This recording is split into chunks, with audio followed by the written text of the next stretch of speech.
Happy Monday! Happy coffee! Welcome in.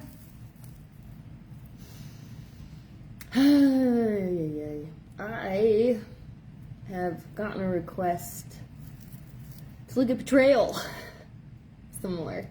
So we're gonna do that. First, before we dive in, we're gonna ground it, we're gonna clear it, we're gonna go for the good vibes.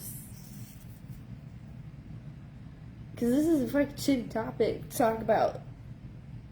And it's one that, in bracing myself to go into, this was a couple of days ago, so I've been thinking about this for a couple of days. Woo, Nelly, there is a lot of trauma tied up into betrayal. And so when we start talking about it, things are gonna come up. For you, for me. So I'm gonna do my best to ground myself through it.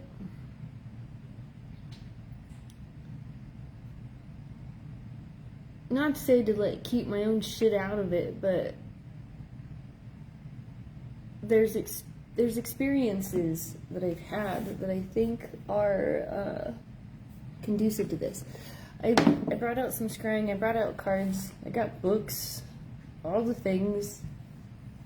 If you jump on here and you have questions, feel free to ask. You can put it down in the comments and I'll do my best to watch. I got the guidance to show up here again in this space today, so here we are. I'm working on transitioning or crossing platforms or something, but I have such a, I don't know, ingrained history with my audience in this space. Or there's just somebody or something here that I'm being called to, so here we are.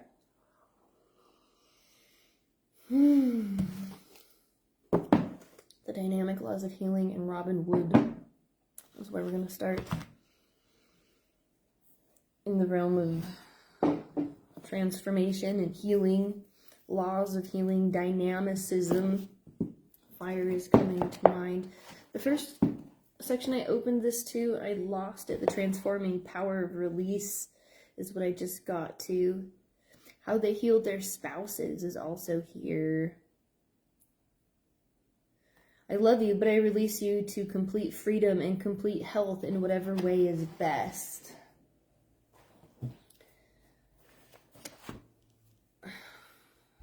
There's something there about radical acceptance, maybe without getting into specifics or details, when we're addressing these issues when it comes to betrayal. What I opened up to in this book has to do with forgiveness. I want to say, however, I don't want to get caught up in the forgiveness train side of things, because I think that looks different for people, or the way that we have to address that is definitely different. The transforming power of release. A young minister had been suffering severe abdominal pains for several days. His physician could find nothing physically wrong. Prescribed medicine had not eased the pain, and this young man was anxious to recover so that he might leave the next day for a minister's conference, blah, blah, blah. Let's see.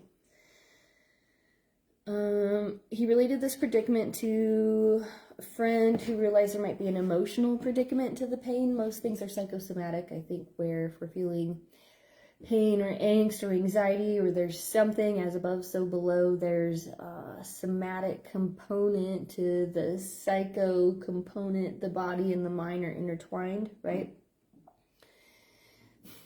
In bumping my knee on this thing I moved in the hallway for the 10th time in the last week since I've moved it. It's the right knee, and knees, if you look up metaphysical reasons or metaphysical interpretations of said part of body, left and or right, it'll give you some insight there in terms of addressing subconscious patterns or things to get into the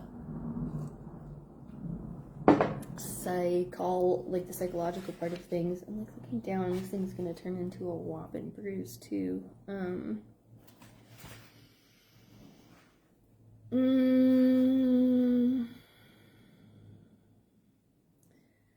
Together, these two friends decreed, I fully and freely release this job transfer. I fully and release this, insert your betrayal, wound, whatever issue, problem, thing stored in your body here. I loose it and let it go. I let it go and let God's perfect good manifest through all these changes. Only good shall come from this. By the next morning, all pain was gone and departed.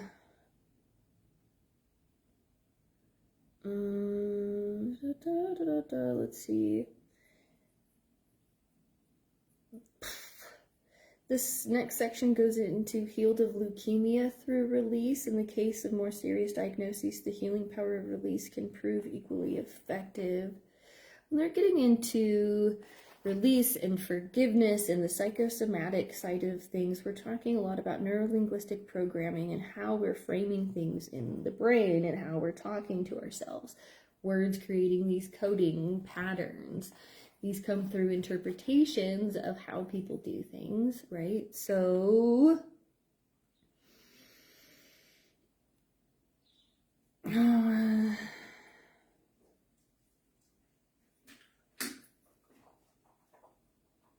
you have a problem, you have something to forgive. Forgiveness. Just let it go, Kelsey.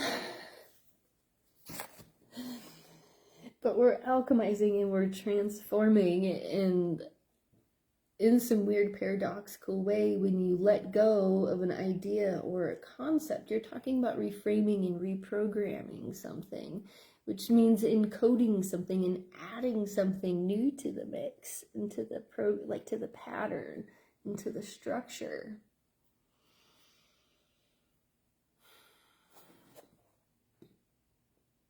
Nervous system is coming up, like fight or flight mode, or like the resistance to it. There's something here about reinforcement values, or that which is being, what's the word I'm looking for? Coerced is coming to mind. Coincided or cooperated.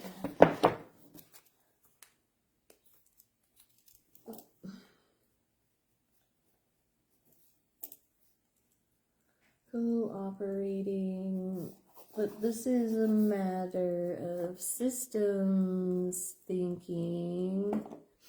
Maybe that's why that bee thing is there, or hive, beehive, hive mentality.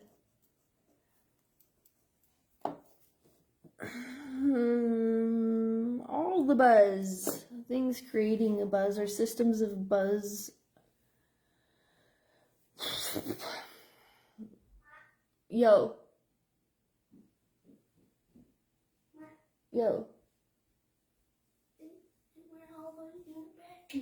Oh, I did? Okay, hang on, let's pause for a second.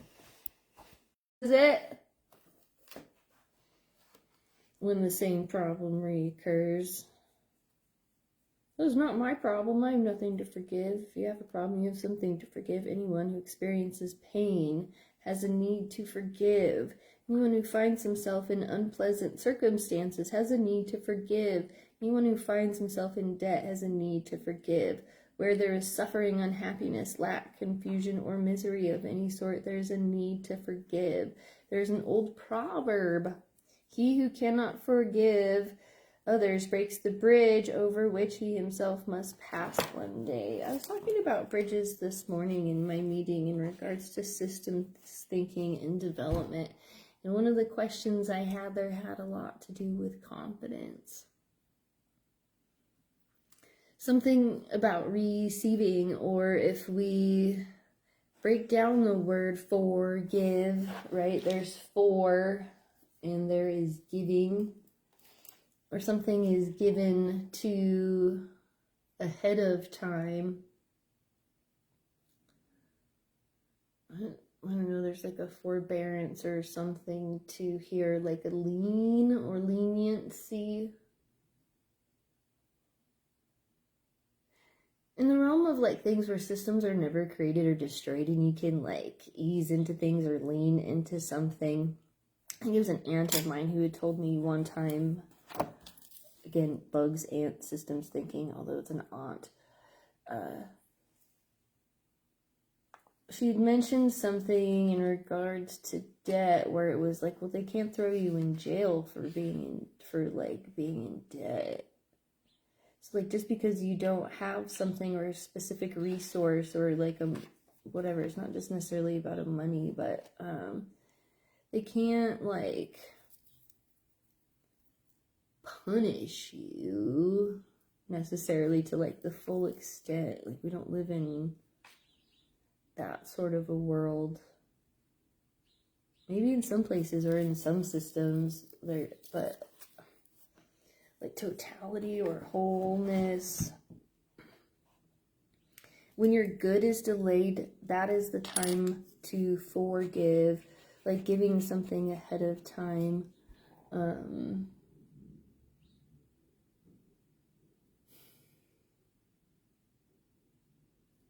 It is what it is, or people get really wrapped up into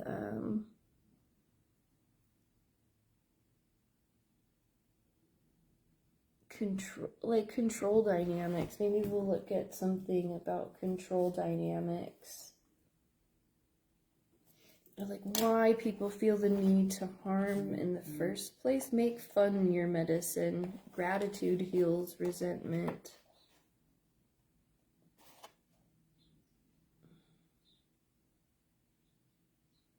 It is possible for persistent praise to make a complete change in one's health and appearance. Validation is important here. But like pointing out things that are good instead of pointing out what somebody is doing wrong.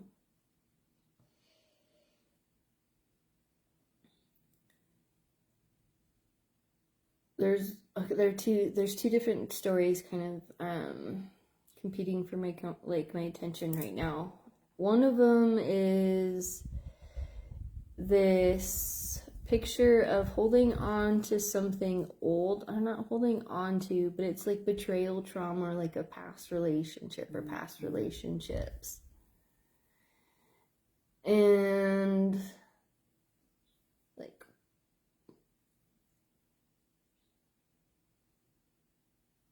creating rules. I don't want to say boundaries because it's not, I mean, it is, but it feels more like a rule where,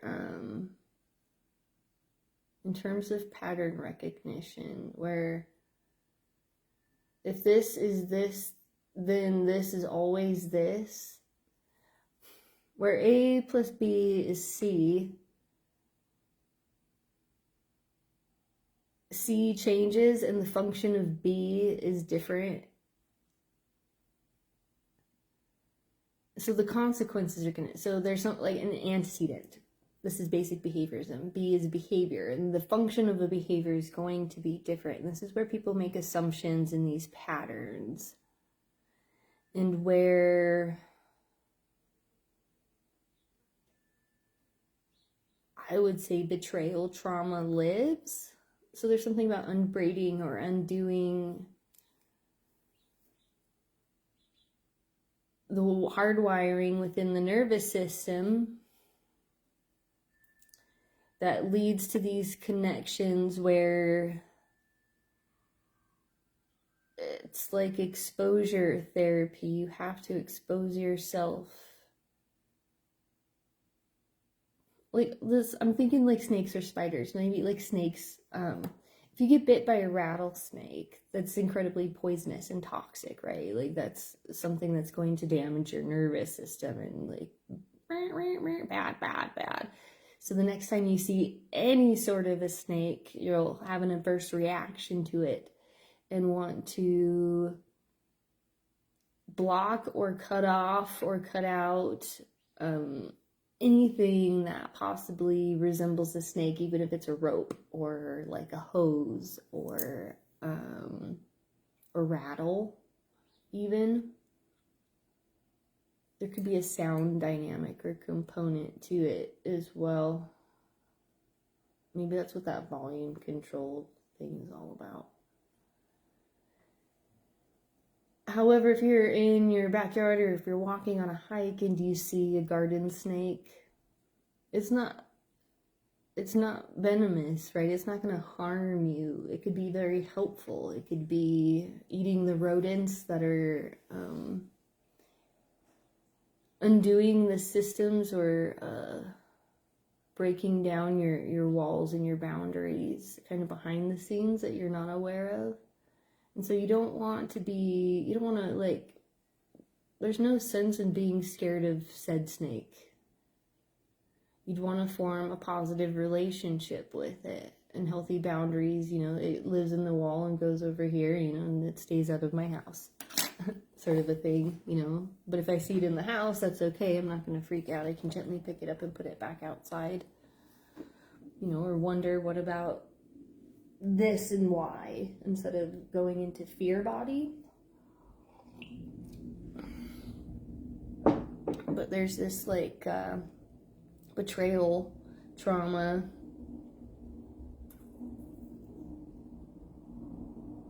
I guess we could get into the card part of it. We'll start digging into some of the details. I fully and freely release you. I loose you and let you go. I let go and let God heal you in his own way. How to gain freedom from possessiveness. Your problems are sometimes caused by the possessiveness and strong emotional attachment that other persons have on your life, either through their positive or negative thinking about you. Your words of release can cause other people to subconsciously release you. A government employee suffering from ill health had been advised by his doctor to move to a different climate.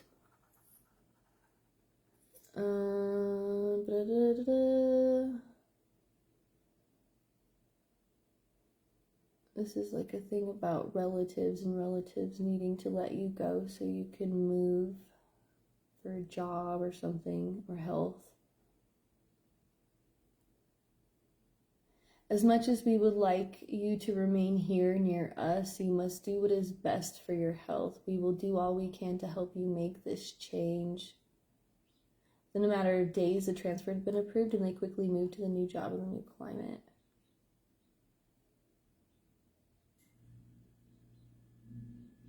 Release from the dead solves marital and financial problems. So there's like connections again to just old relationships, or holding on to things, or still being connected to old relationships.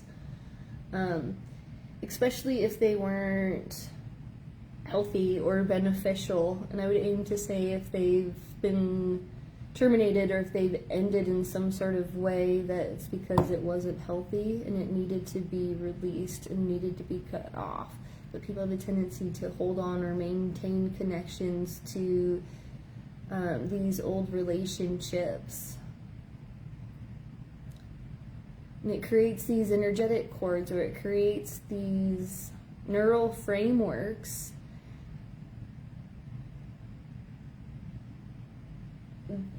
restricts access, or it restricts openness in other areas, like constraints. It's this like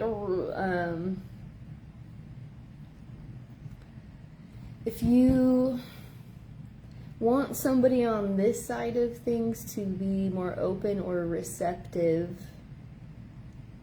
then like water flow, right? There needs to be more flow and currency and energetic flow, focus, attention going into that. Like future, like what you want, goals, hopes, dreams, like where you're going. But then there's the where you've been, where there are still these like channels or these access points where if it's water in that cup, right, if it's that full cup of water, you don't want it to necessarily overflow and make a mess, so you create like an access point or conduit so it can flow out and forward, right? But if you add other access points on, say, this side, or you've got one over here, right? But you have, I don't know, 4s coming to mind. There might even be 5 or something, but I have 4 fingers and this looks better. So there's 4 over here. So there's all this like water and it all like drains, and maybe you don't have that, but you still have energy for that. But then there's like, right? But everything is depleted.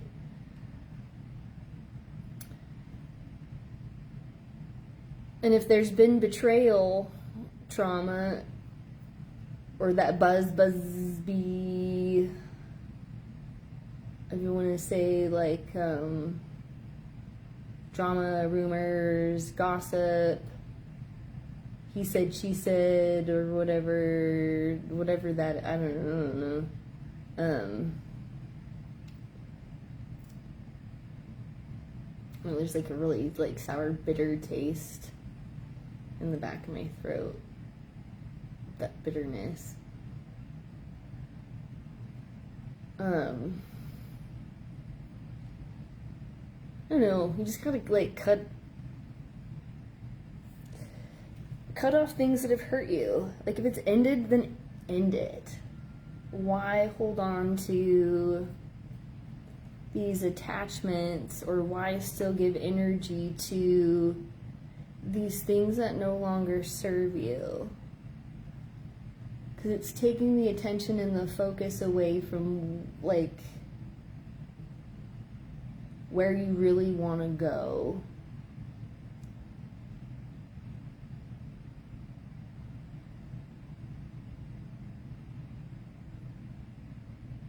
I don't know if it's like a coveting or like a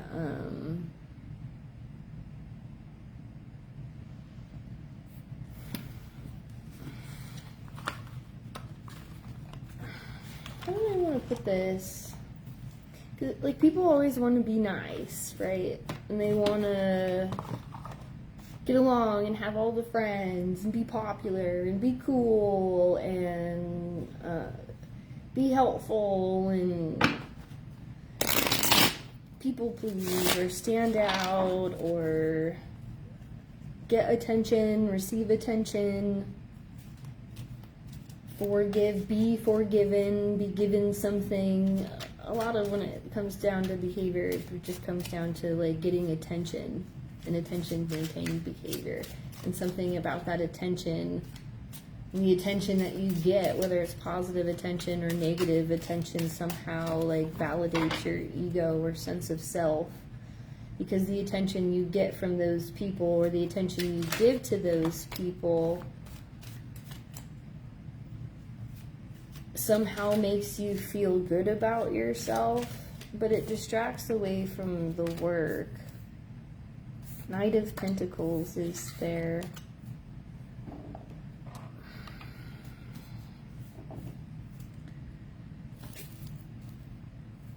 Is this like a wanting to be the knight in shining armor? Where you want to like be everybody's hero, or maybe this is like that masculine story of like needing to be a man, or from the female's perspective side of things, like needing to get a man, or needing to, I don't know, it almost feels like needing to be manly or like masculine, or anything you can do, I can do better. There's that weird competitive thing again that I'm tapping into. Competition and betrayal, or betrayal comes from that competitive thing, or people are competing for resources, or people are competing for attention.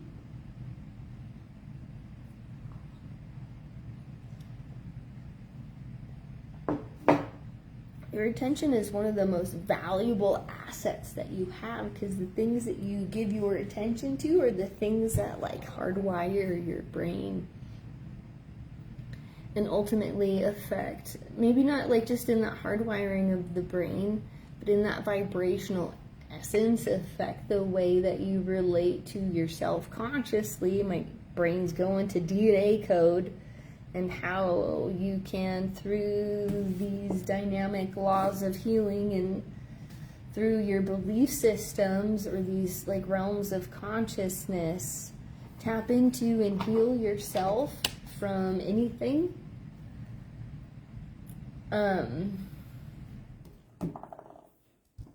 But people aren't wanting to do the work, or the inner child work that it takes to do that, because they're holding on to this knight in shiny armor kind of a thing.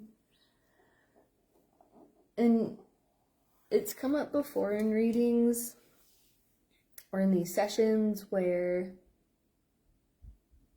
or maybe even from my own perspective, preference, you don't want the shiniest knight to come and rescue you, because it shows that there's no experience, right, in that patina. Obviously, this person's never gone through the battles or the wars. You don't even know if this person can, like, survive. That's not the armor that's going to save you, right? But when you see the knight, or in the land of tarot, as these progress, the knight is one step above a page, right? So, but he's not the ultimate, like the emperor.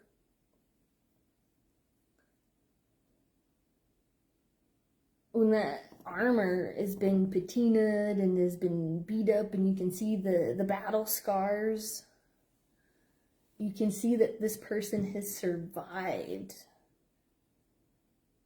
and can overcome. Like, that's the knight that I want to come and rescue me, right? Not that I need to be rescued. We want to get to the land of, like, co-creative things. So whatever that hierarchy or mode of separation that drives that competitive nature to make people want to betray somebody else in order to get ahead, or to get on top, or to get something that they want without having to do the hard work. Okay, so we're beginning to see the big picture here, right? The light's coming on. Sometimes we have to work backwards to work forwards. Oh, there's our Page of Wands. To overcome a lot of these heartaches, right? We have to stand here in our power as we're doing this work. And if we're going to be reflecting back on these experiences and these roads where we've come from, and we are now at this new crossroads, and we have to determine where we're going to redirect that energy. I would say to manifest the things that we want, but I think this has more to do with healing, and healing the self, and people recovering. Some of the other... recovery and development. I don't think it needs to get much more complex kind of across the board when it comes to my own work, because, okay, there's been, again, the betrayal aspects and all these different dynamics, all these different things, backstabbing and, like, coming at you and ultimately depleting you.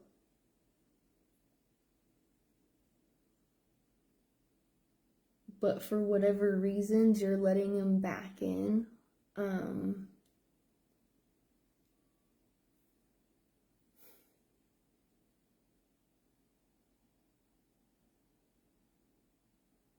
This is one of those things, too, where it's like, if somebody has harmed you, or if you don't like them, or if you call them dummy, why do you follow them? Why do you give them your attention?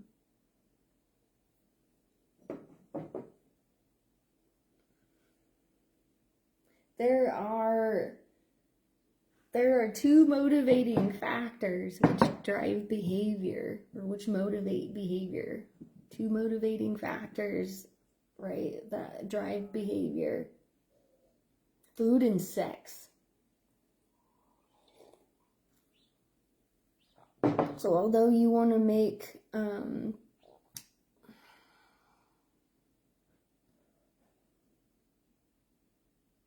how do we put it? Appeal.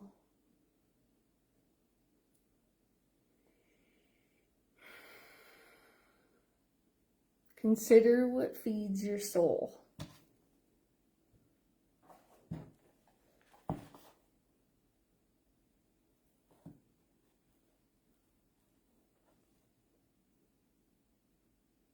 It says she personally describes how she was healed through affirmation.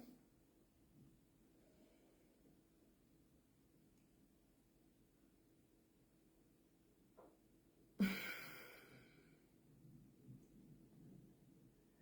don't want to talk about it. I'm being called to talk more about my own personal experiences and the things that I've gone through, and I just don't wanna, because I've gone through so much betrayal and I've been just hurt so much by people that have fucking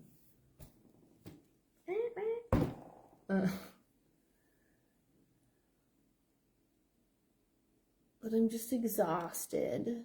There's something in here too that's talking about exhaustion and forgiveness, and so apparently there's something in here too that still hasn't been forgiven. Or perhaps that's still draining. Maybe we can look at what that energy is. Because it's something that I haven't quite been able to pinpoint or put my fingers on, and even though I've been thinking about it a lot. Because I've been working through all this liminal stuff and trying to like process and carry the things without having to, like, it's discernment. It's just a matter of discernment. In this tower process, as everything's kind of like collapsing down upon itself and everything is asking to be like reborn into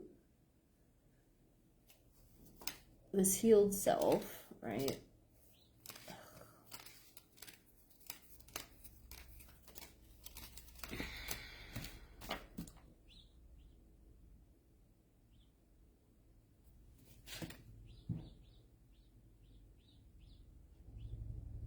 There's just a lot of work that needs to be done to like kind of like melt through the icy heart or break through that aspect of compassion, or to that there's that detached compassion part of thing where maybe that's where people in that realm of disconnect kind of panic maybe, or they don't want to like cut the cord or cut off connections or like redirect their attention, is because once they think it's gone, it's gone. But it's not that it ceases to exist. It'll continue to exist so long as it's being observed. So it's not like it's necessarily going anywhere, because it's not like it's anywhere really to begin with. And when you're observing it, it's not like it really exists anyway. So in that here and now moment, in that present time where you're putting your attention onto things, what is it that you're putting your attention onto? If it's anxiety, you're worried about the future. If it's depression or something like that, and you're dissociating because you're not wanting to look at emotional stuff of the past.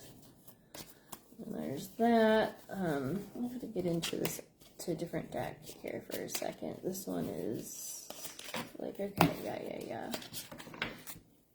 We've been through this, we keep going through this. Every time we're gonna like continue to reiterate this if we have to, as many times as we have to until it sticks, right? Because it's a practice. Let's go Kona. We can smudge again too if we need to.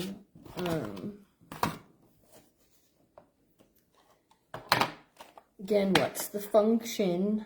Out of reach. Is it weird that we hold on to things that are out of reach?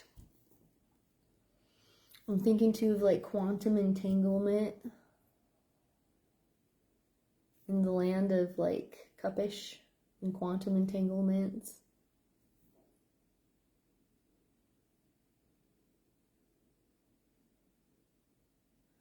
I feel like we should do like a session or something on quantum detangling.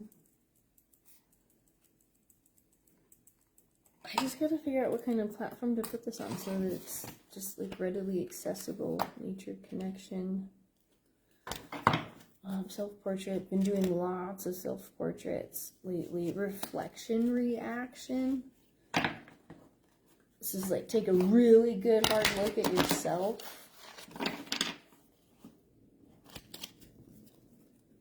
Be real with yourself. Fearless warrior, be real with yourself. This is a natural connection inside my spirituality. Nature connection here and now. Into life. Into life, out of life. In and out of this, like...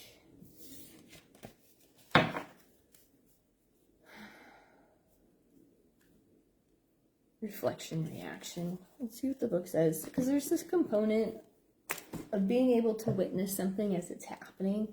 And as somebody is like actively betraying you, can you hold the space for that and allow the people to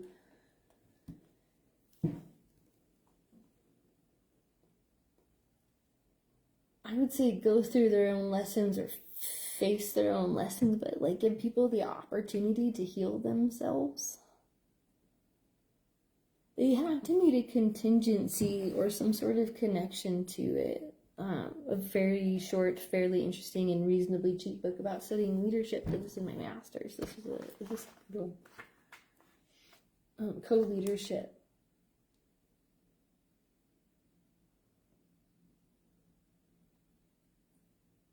Co-leaders, the power of great partnerships, is described as two or more leaders in vertically contiguous positions who share the responsibilities of leadership.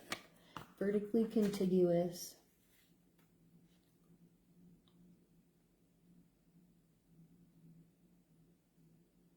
There's a pair of individuals known as a dyad.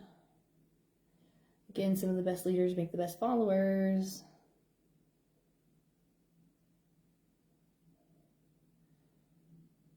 Let's see, leadership studies mostly focus on the personal characteristics and psychology of executives rather than on their actual behavior and their activities in performing the tasks prescribed by their roles.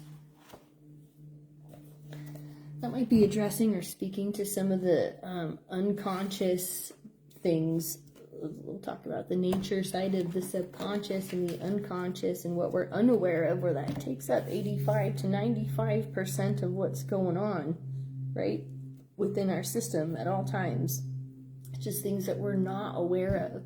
And when we think we know, and when we think we know ourselves well enough and we fail to reflect, maybe because we're rebelling too much or whatever, we just, I don't know.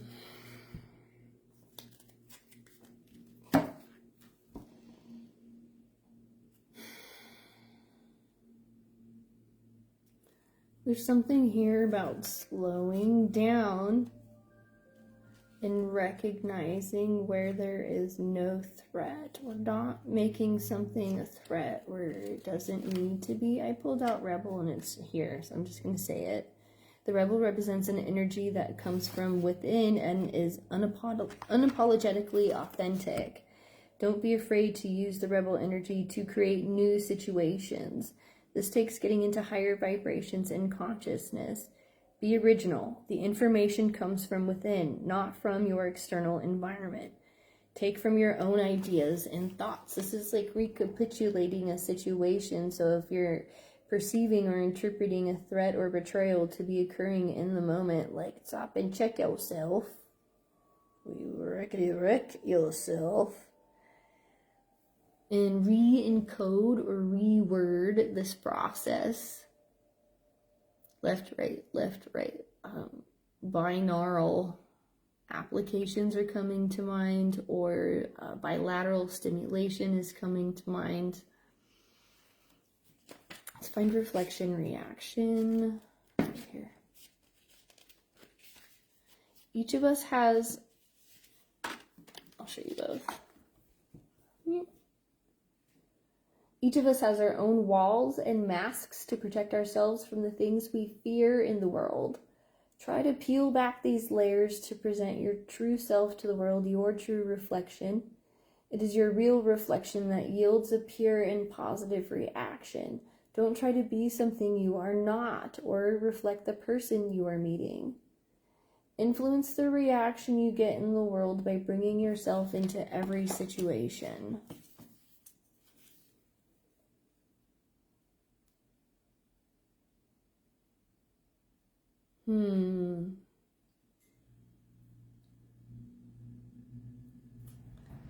I find myself in certain situations where if I'm trying to forgive or receive attention or not be betrayed, love, acceptance, and I perceive in a dyad that energy, love, attention is being redirected to something, someone else. Comparison comes to mind of what does it take to get that attention? Do I have to be like that to get that?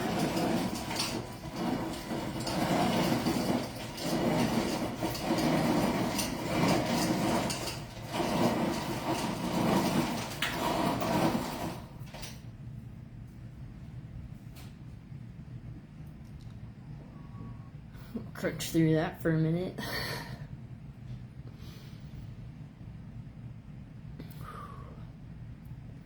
At times where I feel like I am changing myself to try and get the attention of something or somebody or whatever, but when I'm starting to become something I'm not, that's where I stop and check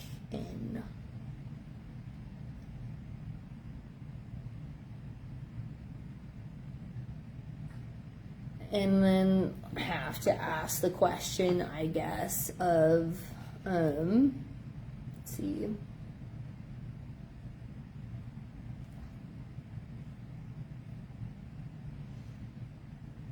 how in this moment where I am perceiving threat or lack of security or betrayal, hurt,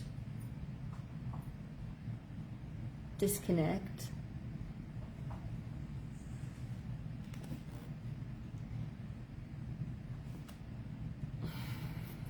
this. It feels different for everybody.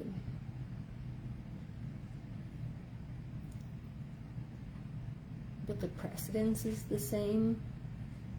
So let's focus on that one. Be positive and real. Be authentic, right? Because I think where people are asking you to be somebody you're not in order to gain some sort of approval or access, right? And you're not giving, or your boundaries aren't strong enough, or you're not self-aware or real enough or authentic enough with yourself.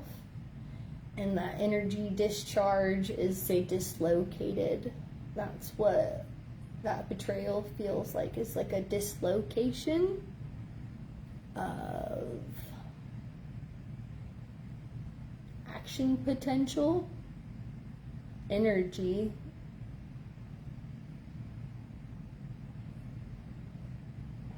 consciousness, like synonymous interchanges, influence, the reaction you get in the world by bringing yourself into every situation.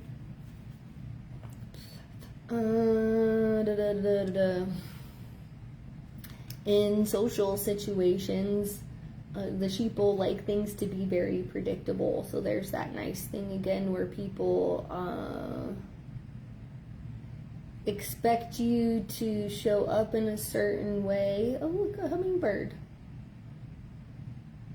And if you don't, in that perceivable, whatever predictable way, you're not fitting the social norms and you do something a little different. I almost want to say extravagant might be to some.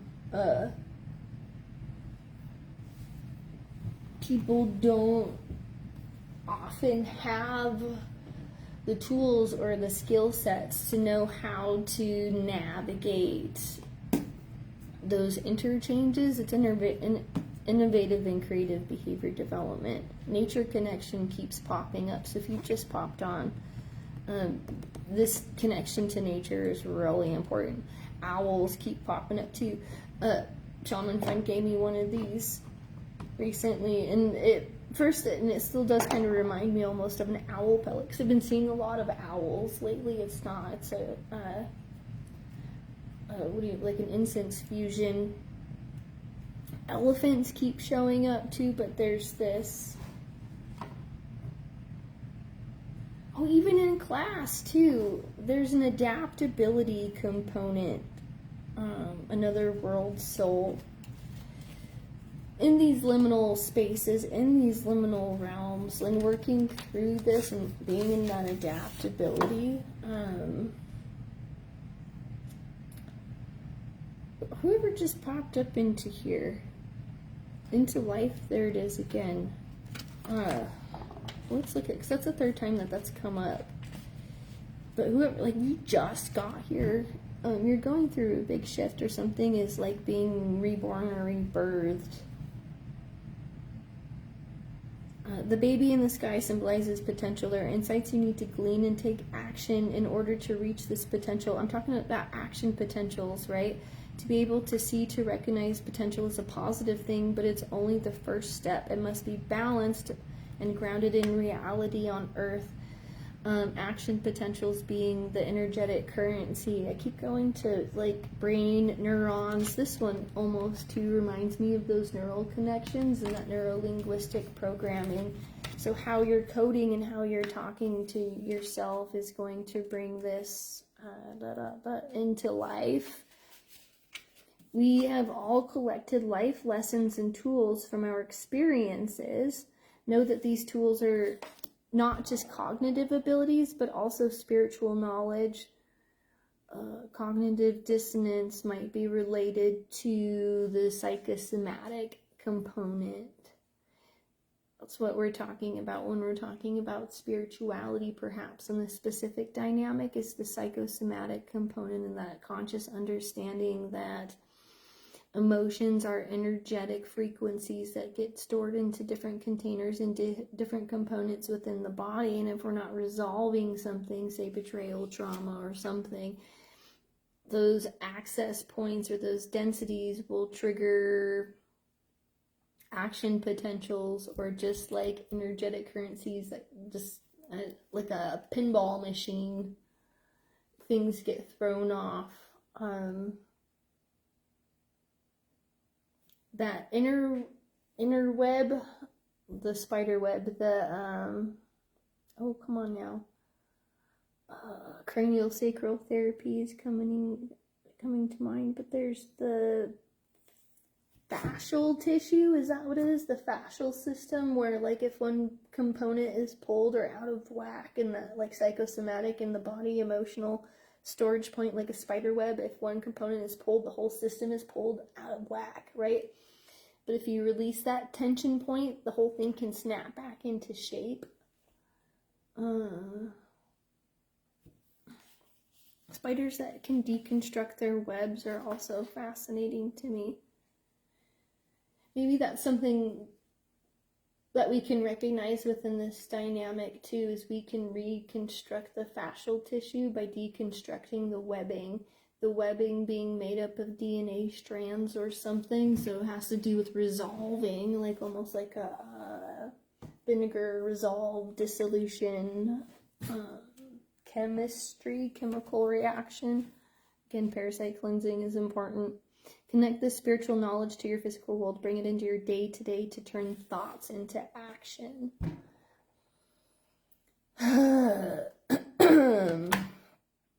Woo, right? I know. I'm gonna kind of tuck this one over here. Self-portrait. we are shaping and designing the self from the other side, from the morphic field, right? The morphic field being that idea or that energy, knowledge, all the things. That's where it all goes. We can tap into the morphic field and we can access it, say, within this channel. There's the vertical cohesive dynamic, right? Or the vertical component in terms of access. But if our energy channels and these codings, especially with relationships, sexual relationships and those ties, can create these bonds that we want to stay connected to or just want to like stay aware of for whatever reasons. But in releasing, it creates too much like horizontal tension or keeps things too much at like a say baseline. If you have things that are at a baseline, it's not going to welcome in it like a catalyst. There's not going to be any sort of resolve or like resolution. It's just going to like maintain consistency until it stagnates and like perturbs. It's a weird word to use there. But this like vertical ascension point and this disconnect from this ability to ascend, whatever, like through higher consciousness. This card is about shifting your thinking and connecting to other consciousness. Dip into the intricate system of communication available to you, represented by the spores of the mushroom. The tiger signifies confidence. You must trust in who you are in order to cross consciousness. Attempting to cross with fear inside you will not work. To unblock yourself, trust that everything will be okay in this trip of crossing. Be open to communication and receive new knowledge without judgment.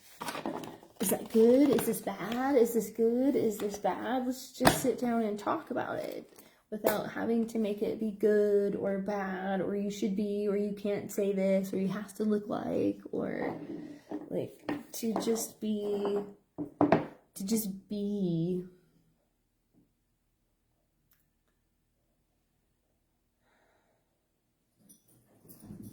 Just be, put it all out there on your tray, y'all, right? To be forward.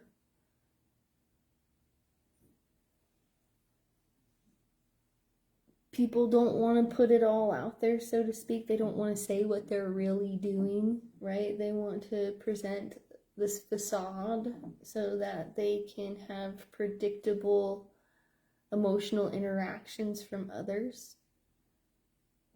Because if you pull out these deeper inner truths and you just kind of pull it all out there and do that whole, I've never told anybody this before, but, or I haven't told you this yet, but in my free time, this is what I've been doing, even though you think I've been doing this. Making those connections to truth, to realism, right?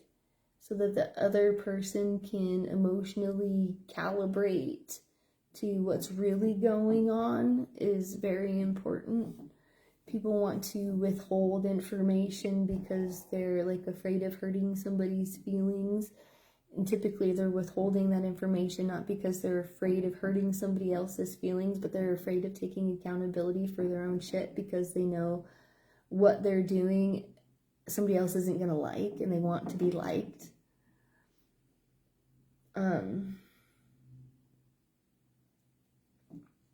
But you have to trust that this is about radical acceptance and that when you sit down at the table, right, this isn't good or bad. There's no judgment here.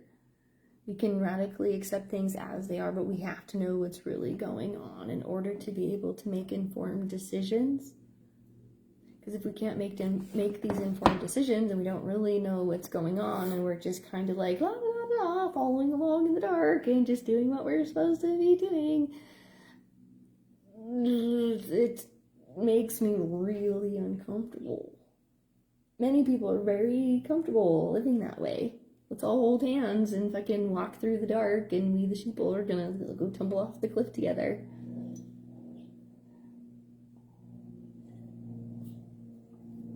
we're just gonna enable each other to do shitty things, even though the shitty things that we're doing, although be it harmless, really has these butterfly perpetual effects that we're not wanting to take accountability for, that we're wanting to like place blame on others for, that we're willing to betray others for. That's the thing.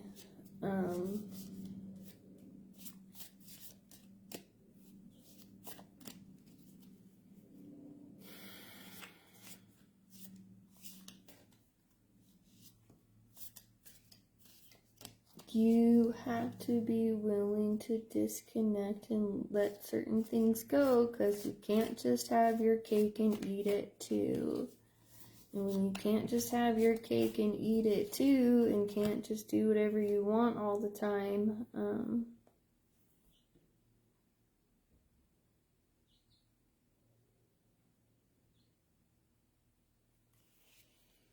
I think the thing about this window, and maybe what people are perceiving as in regards to this specific topic today,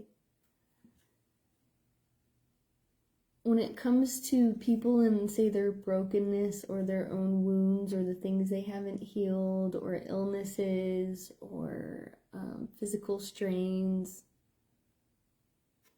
they use that as an excuse. They lean on those things as reasons to be shitty. Because they think, oh, well, I can't do that because this.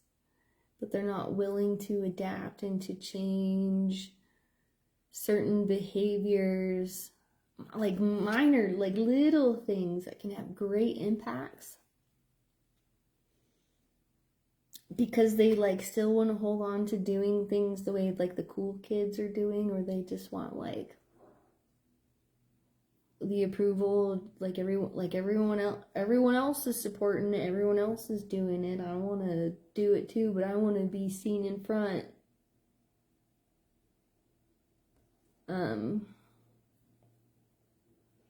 Without realizing that the window's open. You just have to like nudge it a little bit and come in. What do you mean? I can't go in through a window. It's not a door. Yes, you can. You can climb in through a window. I'm telling you, you can't. What if it's like breaking and entering? Come on. I'm not here to violate boundaries. However, we're here to get beyond this threshold where this weird transformative consciousness, something, whatever's happening.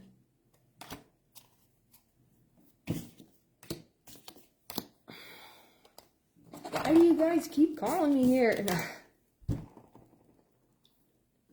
Try to get off this platform and then like onto another platform, but there's still work to be done here, I guess, so fine.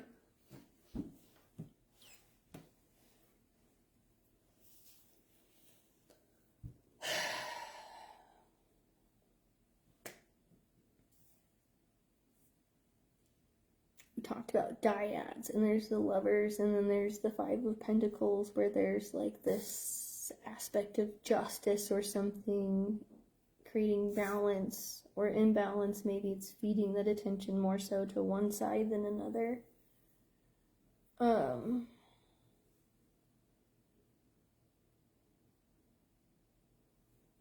want to know what we have to say about here, because it's almost like cutting through the clouds or cutting through illusions.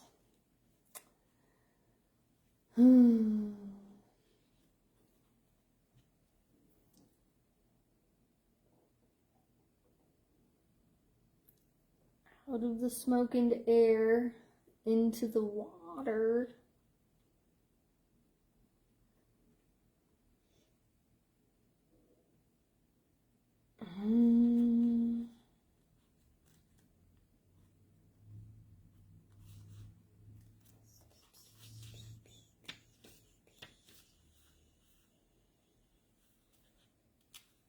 part of me wants to go, who fucking cares? Because, damn it, if anybody's been there when I really needed them, because who fucking cares, right? It's always like, it becomes a you problem. You just have to deal with it, or at the end of the day, like, all you have is yourself, and you just have to figure your shit out, because no one fucking cares.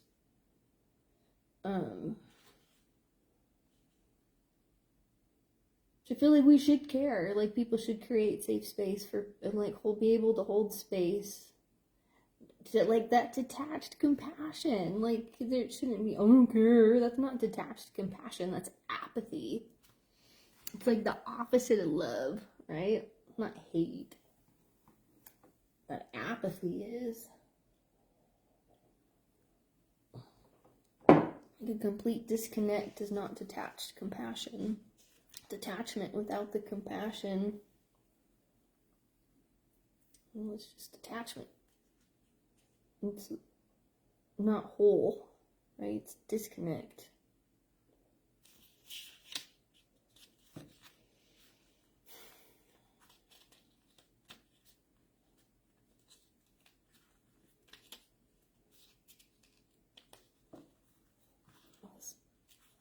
Is being like elusive, just like cutting through, trying to cut through the fog and trying to cut through the illusions is just, it's disorienting because you're like swinging at nothing solid. It's just a bunch of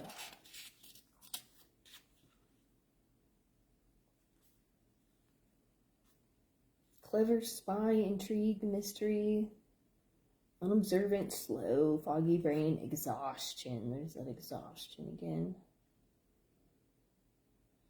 Page of Sword is a youthful and serious, curious spirit of air and intellect. I think where there's like betrayal or frustration or animosity or misunderstanding, maybe that's all it is just a misunderstanding. Approach it with curiosity. Explore it like a research scientist. Ask questions. People don't ask questions. I mean, even in the classroom, people don't want to ask questions because they think questions are stupid. Or they just want to, like, repeat something that they heard, and then it turns into the telephone game, so things get, like, misinterpreted. Because they're just trying to, like, regurgitate back what they heard. They're not asking questions. It's not active listening, like that action potential, that active listening. Ask questions. Be curious. Curiosity will kill the cat. And I say that in this like realm of analogy where maybe if you've ever taken a class with me, you get it, oh, and the cat just appeared as it happened. Picture a cat in your head, and the one you have pictured in your head is different than the one that I have pictured in my head. Mine is so abstracted at this point that everything can be called a cat. And there's something about a cat interfering here.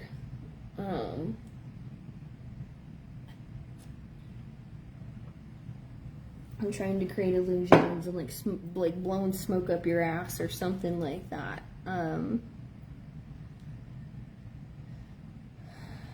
She walks swiftly over a rocky mountainscape with the wind at her back as she fearlessly forges ahead into the adventure of the unknown. Going into the unknown with the sword of truth.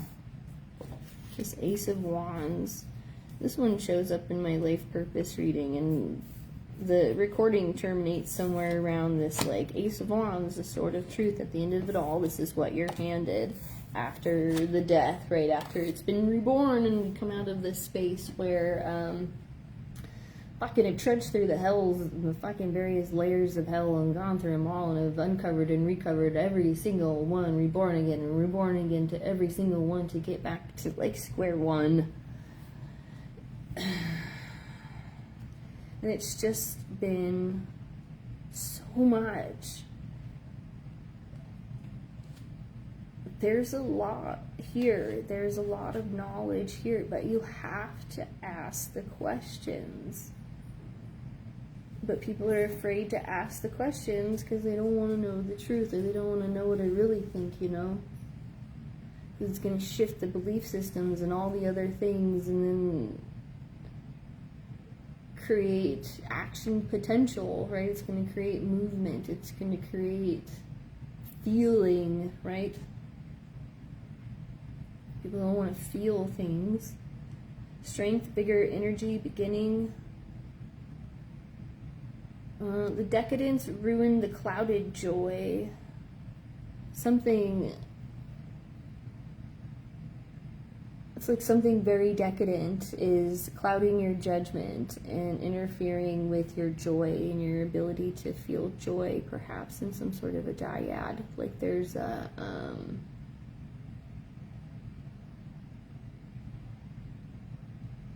like an overconsumption of just needing one more, just maybe just a little bit, or just taking just a little bit here, just they'll never know that you take the frosting off the cake or something like that.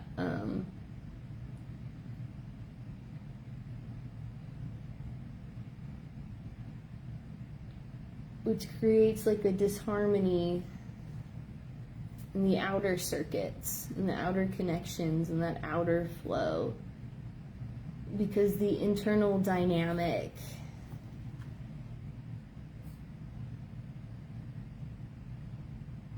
is just getting clouded. And so if we're going to come out of that cloudiness,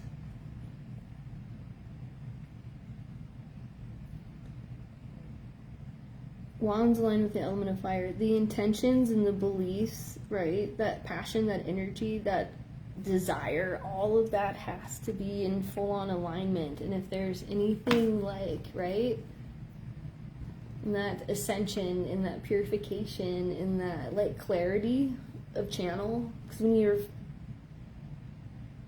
flooding in the energetic chakra, energetic column that connects you to your morphic resonance, to the earth, you're the meat suit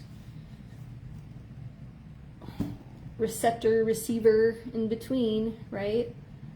Having that pure connection from source to materialization, when you can tap into that morphic resonance field, you can do something new and innovative and creative. You can heal. You can feel good, right? Ascend, evolve, procreate, do something new with your life. I don't know, transform, be a better human. But if in this connection to source, you also are being influenced by, I want to say, these decadent colors,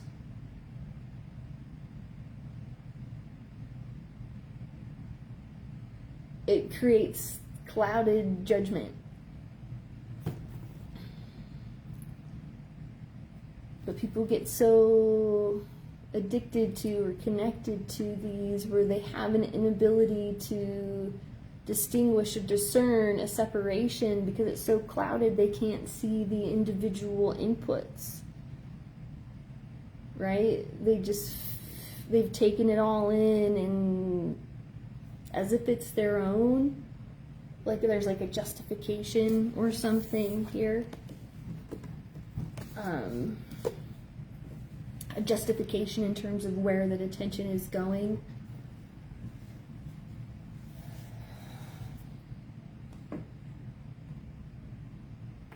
there's like a betrayal to a self-value system that's creating some sort of illusion or disillusionment. Making it really difficult to talk about this, to get into betrayal or to get into these things is now we're on guard, right? Like people's defenses, and now it's like, well, you don't know what you're talking about, or there's that triggering, like striking a chord, triggering a chord. Once you, like, in the brain, strike that chord, like, the whole scenario has to play out before the song ends and you can, like, resolve or something. Not that it has to. People aren't taking the shortcuts to resolve it quickly. They're just repeating the same thing over and over and over and over and over again. I mean, you are. You don't think you are, but you are. 5 of Pentacles. Ups and downs of relationships, money squabbles, financial issues, tough conversations. Oh, that's... Oh, this is 6. That was the other one. I put it away. Oh, good. So let's look at 6.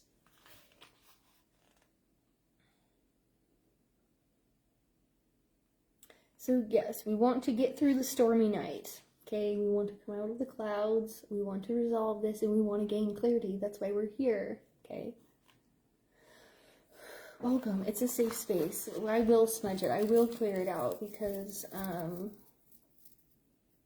there's a lot that's been brought up and it's been put out here on this plate. But kind of think of it like one of those church platters where you can just kind of like put it in the basket and pass it around, and like we'll deal with it later, right? We use the church, we'll just turn that currency into something else. We'll do something good with it. Charity, accepting help when it is offered, sharing in prosperity.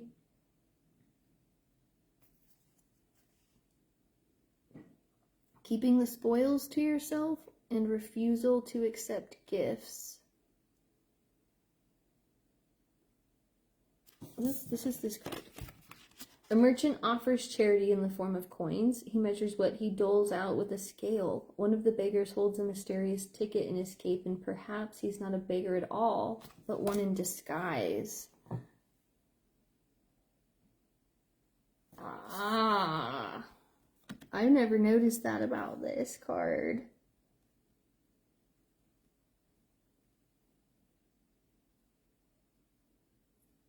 And that's kind of that, like, things aren't what they seem. And the thing that you're giving your energy to, although, look, it's green, right? Or it's yellow, so that's like solar plexus. Identity. It's also, although the identity of it seems to be real or good or of value to you, that's why you're feeding it attention, right? The other one is green. That's heart chakra. Like you're ignoring your heart to feed your ego, because this heart thing you think is the one that's the beggar, or the one that's trying to beg for your attention. It's like your wife, like, honey, I want you to, like, wake up in the morning, and the first thing in the morning I want you to do is give me attention. Like, give me a hug, give me a kiss, tell me I'm beautiful, like, do something nice for me, hug me, hold me, like. But the first thing you're doing in the morning is everything else but, right? Like, you ignore your wife in the morning until you're ready, and then, you know, part of your day, then, you know, you'll squeeze her in when you have time for it, right?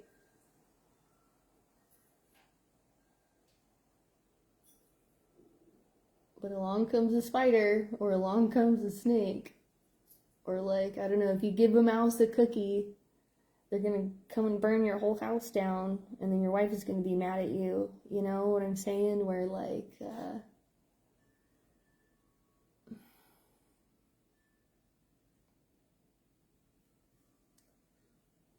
if the first thing you're doing in the morning is like scrolling through the internet and like looking at everybody else and like giving everybody else your attention, right? But like your heart, your home, that's not the first thing you give your attention to in the morning. Consider how the balance of that affects your material life. Energy flows where attention goes. And if your attention is going everywhere else but to like the squeaky wheel, that's kind of what it feels like too, where like, no,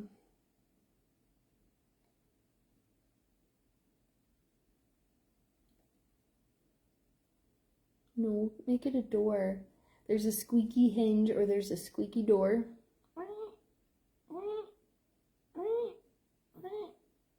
And it's just all the time, it's just this low squeak, and it's just that like annoyance of like, oh my god, the door is still squeaking. Like, I don't have time to deal with it right now. I'll get to it later. And then like everything you do, every time you like open the store, you have to open it multiple times a day. Squeak, squeak, squeak. And you're like, oh, the door just won't stop squeaking. Like, so you put on your headphones, or you turn up like the music louder, you know, or you turn up the news louder, and it's still squeaking, even though you don't hear it underneath. It's squeak, squeak, but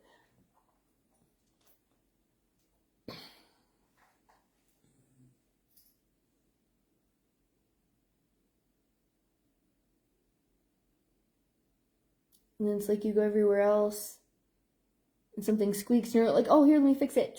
And you fix it so there's no squeaking everywhere. But then at your lunch break, you know, you're talking to the guys in the break room or something, and it's always like, oh yeah, at home the door is just squeaking, and it squeaks and it squeaks and it squeaks and it squeaks, and it's like, well, why don't you just, you know, fix it real quick? Oh, I don't have time, you know, my wife, excuses and and you know, it squeaks and this and that and that. And all of a sudden it's not about the door and it's not about the squeaking, it's about all these underlying psychosomatic things that you've been repressing and been burying and whatever, and you're just letting this thing squeak, squeak, squeak, because you know, if you were to put all your focus and all your energy into this thing that's like, hello, trying to get your attention, right? It means that you have to take your attention away from all of these other things that have been filling your cup for a while. And there's this fear of like security blanket of like, oh no, I can't release my security blanket.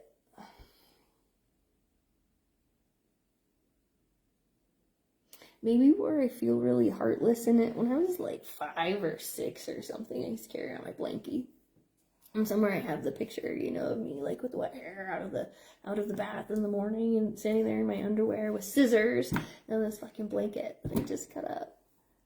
My mom was always like, well, you wanted to. And as a psychotherapist, behavior analyst, whatever person who's been me, I've been thinking about this one a lot. I thought about this one a lot. Many, many different times throughout my life, in many, many different ways and scenarios, and from many different perspectives.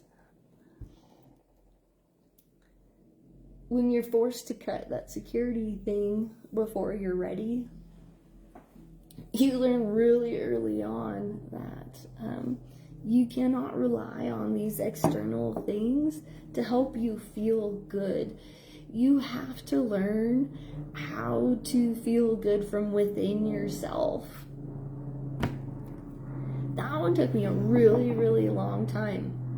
And I got so good at it to the point where it's almost become a defect, right? Where like it's almost too easy to cut the security and have nothing. because that's what I've been taught to do. What do you need security for? What do you need connections for, right? So learning to discern what those healthy connections are and what those healthy securities are, right? Like,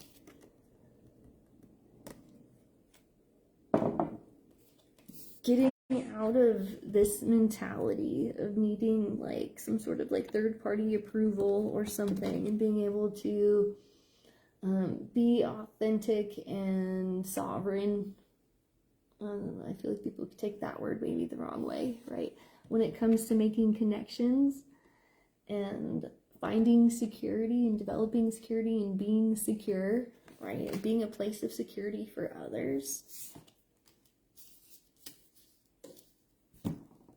That's a thing, man. That's a really interesting,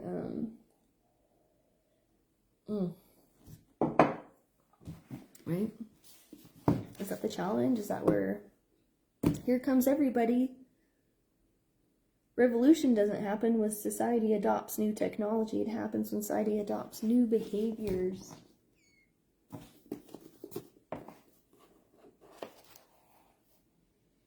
Keep the faith, change the church. That made it clear that they are not going to be content with expressing simple outrage. They wanted structural change. The boldness of their demands left the church unsure of how to react.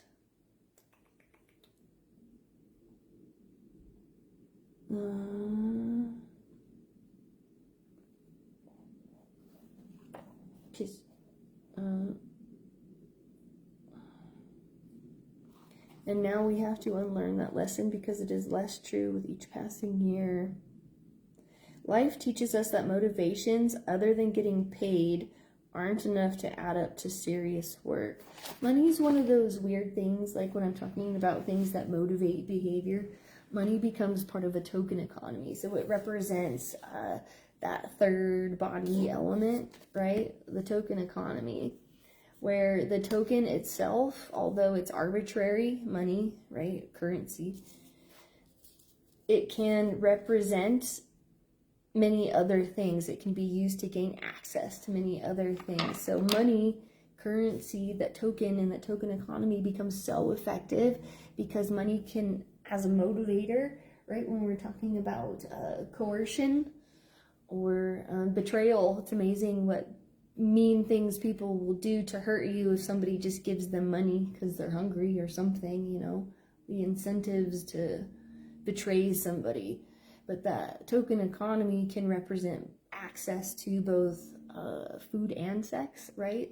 When we're talking about motivational systems, that's why token economies and money is so effective, because it can get you access to anything, right? It's kind of stupid what people will do for money when it comes to like eating or paying the bills or being able to turn the light on. That kind of basic thing. Basic food and shelter, right? Money can become very powerful. Very, very powerful incentive. And somebody could be your best friend, but you know, so-and-so decided, hey, I'll give you this if you can go get that for me. And this person's like, well, I don't know. And then this person's like, well, if you don't, then I'll probably undermine you. But if you do, right? So you see how that like manipulative thing can really play into or distinguish something. And it's not so much about the motives, like why did somebody do something. Sure, it can be.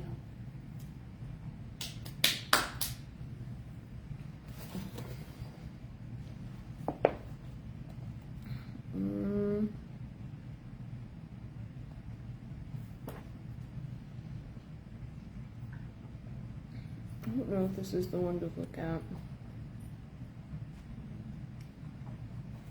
Sharing creates the fewest demands on the participants. That's why it's a dyad, right? That's why it's important to like share information to gain clarity.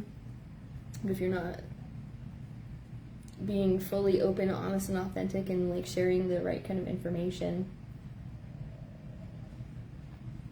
But it's tricky because people have shared too much information in the past, and that's how people have gotten hurt, because people have shared things that have been used against them, quote unquote. You know. But again, people recognize patterns. There's these like weird cycles and weird systems where somewhere in there, in that chain, something has to be broken.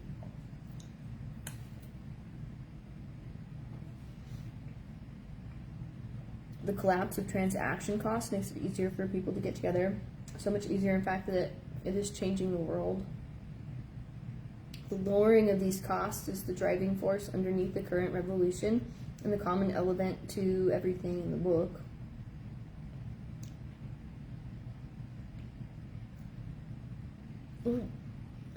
Yeah, things cost less. And money isn't like such a big issue, or it doesn't carry all the weight of everything. Oh.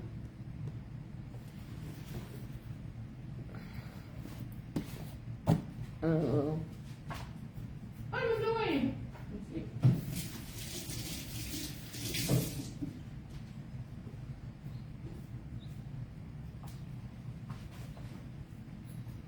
I'm trying a lot. I've got one more deck I kind of want to go into, maybe 2 or so. I can kind of start, we should start wrapping this on deep roots. Deep roots and systems. We're trying to establish really deep roots, right? It's the importance of establishing these like trust falls in relationships.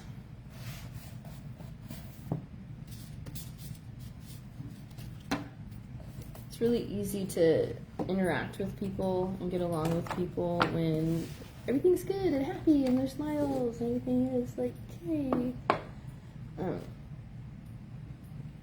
But when there's turbulence and there's change and there's transformation and there's dynamic,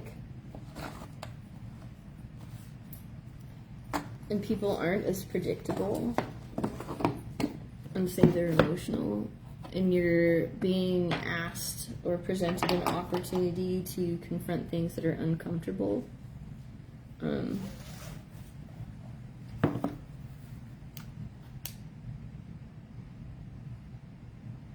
he argued that in masculine societies, the dominant social values stressed the virtues of assertiveness and toughness and the acquisition of money and material possessions. In feminine societies, by contrast, values such as warm social relationships and quality of life are stressed. The hero leader archetypes that a country holds up and celebrates will vary according to how masculine or feminine the dominant values are within that society. In more masculine countries such as Japan, Austria, Italy, Mexico, Germany, and the UK, heroic leaders will tend to be aggressive, decisive, and highly visible. The hero in predominantly feminine cultures will be a lot less visible, seeking consensus and relying more on intuition. We can, therefore, appreciate that Margaret Thatcher and Nelson Mandela are, respectively, archetypal masculine and feminine political leaders. Other dimensions, linguistic and emotional. We're talking about neuro-linguistic programming, right? How the neuro-linguistic programming has been paired and associated with certain emotional affects, and how those social emotional affects have been attributed to specific values, albeit good, bad, indifferent, right? Turns into the cyclical dynamic of how we learn to speak to ourselves, and that self-judgment and the judgment of others, and judging how others speak and how others communicate, built on these inherent conditioned systems. Whoa, that's a lot. 2 other means of contrasting dominant societal values also have considerable saliency for the conduct of leadership. Emphasizing a difference in languages, right? Or emphasizing language differences. Picture red in your head, right? picture green in your head. The color green you have pictured in your head is going to be different than the color green I have pictured in my head, right? The first emphasizes language differences. The second emphasizes the role of emotions. Hall and Hall, 1990, distinguishes societies which are characterized by low context languages.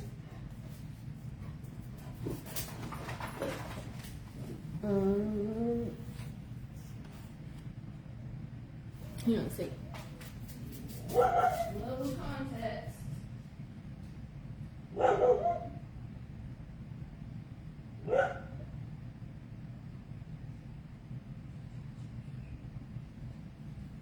Low context. Okay, sorry about that.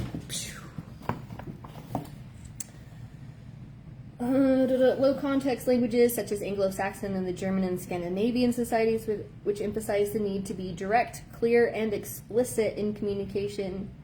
And then there's societies with high context languages such as the Japanese, Mediterranean, Latin American, and Arabic societies which are less direct and more ambiguous and subtle. These are the societies that place a high premium on the ability to skillfully manage face. Though in reality, all leaders and followers should show a healthy concern for impression management, detached compassion, right, wherever they are located. Related to the issue, leaders who are concerned with how they present themselves should heed Trumpenar's and heed Hampton Turner's distinction between affective societies, in which people are encouraged to show their emotions, and neutral countries, where people are encouraged to keep their emotions in check. This goes into assumptions about human nature, control orientation. Then it goes into the critique of cultural dimensions.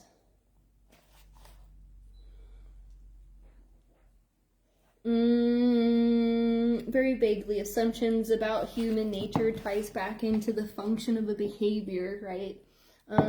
You can't necessarily assume you know why somebody is doing something. Two people could be asking you the same question, but for various purposes or for like different reasons, right? One person can be asking you out of curiosity, the other person can be asking you out of fear.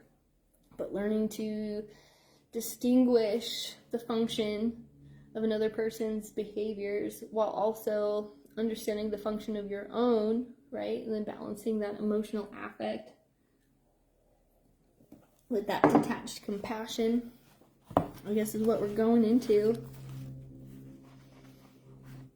Assumptions, let's see.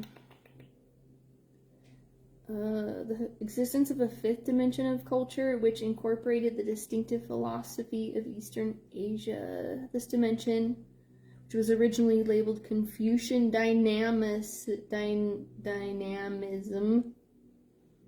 later renamed long versus short-term orientation, was found to be particularly significant for the Chinese culture. Long-term orientation cultures, typified by China, see truth as a relative phenomena, have a pragmatic acceptance of change, and emphasize, the value of perseverance, thrift, and saving for tomorrow. Societies with short-term orientations, on the other hand, like Anglo-Saxon countries, place great stock in absolute truth and have a high concern for normative rationality, which results quick results and the need to live for today.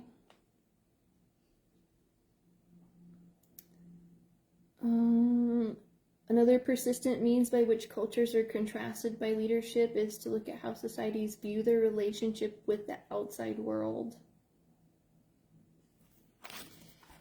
So the internal and the external states, how they resolve in that liminal space when it comes to, here's all the emotional stuff that I have out on a platter, and here's the ways that I've been betrayed, and here's having conversations and ways to resolve these issues and these disconnects with people in order to build new connections, healthy connections, and create like sense of security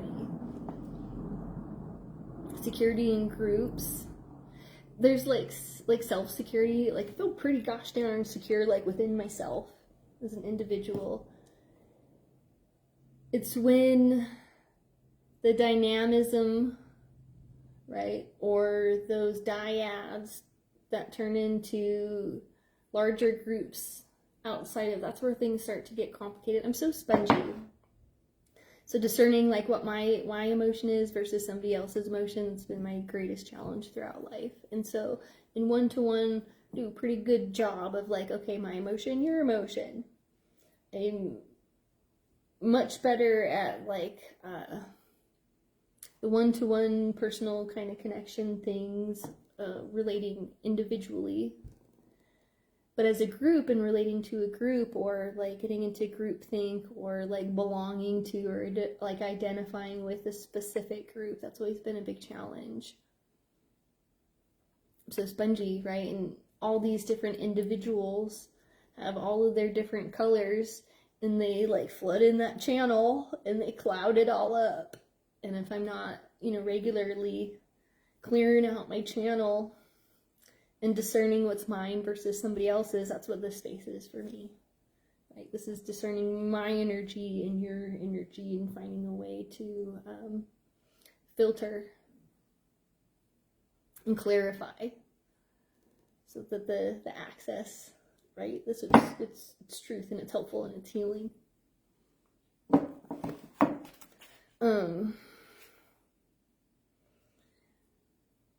But again, these cultural differences. So people who identify with a specific group, or who are really good at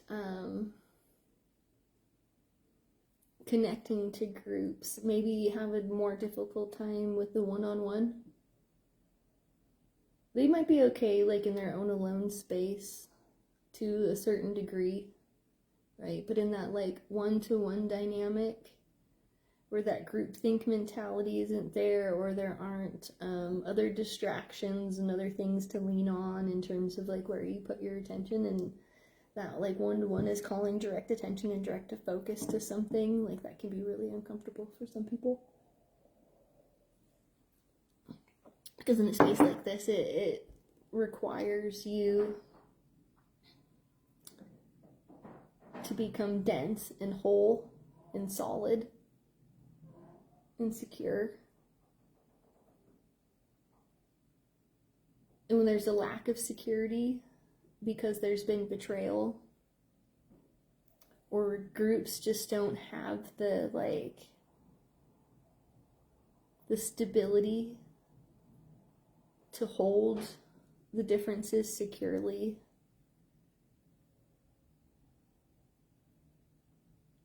it can make these conversations really challenging. Leadership is not seen as a role, but as a function or an activity that can be shared among members of a group or organization. So leadership is a function, right? Toxic leaders manipulate their followers. We're not talking about manipulating people. Ordinary humans need and exploit their existential circumstances.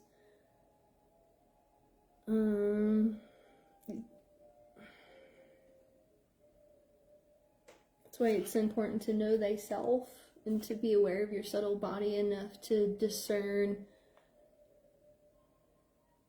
individuals, right? And to make distinctions between things, but able to resolve things in such a way.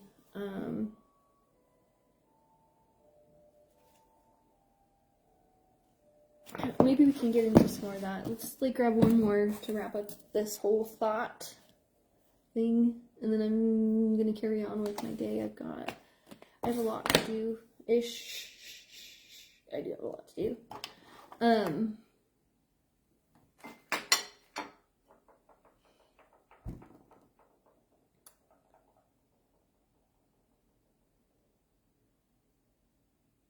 I want to do more one-to-one readings. I'm in a spot right now where I need so much cash. And right now is such a great opportunity in so many ways to have these conversations. So I'm going to figure out how to get myself out of outer space and to make myself more accessible. So I can resolve whatever has been blocking me. There's been a lot of betrayals, creating a lot of blocks. And it's tough because we want to show up and we want to do the right things and do things in whatever. And I feel like the more ideal and authentic we are, the more likely we are to be jaded and caught off guard by people who tell us they are there to help us, but in the long run, they are not. That's the worst. That's the worst. And like learning how to trust people again after that is like, I don't know, like when you can see what some people are capable of, and it's like the more clarity you gain, and the more specific you become about yourself, the more challenging it is. Oh look, snakes, spiders, scorpions.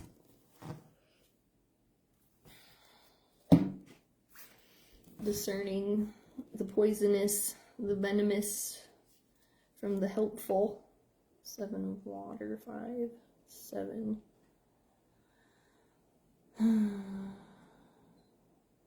Fears, like options, are often phantoms rather than facts.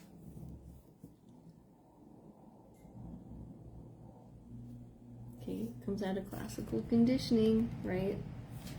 If I have been bit,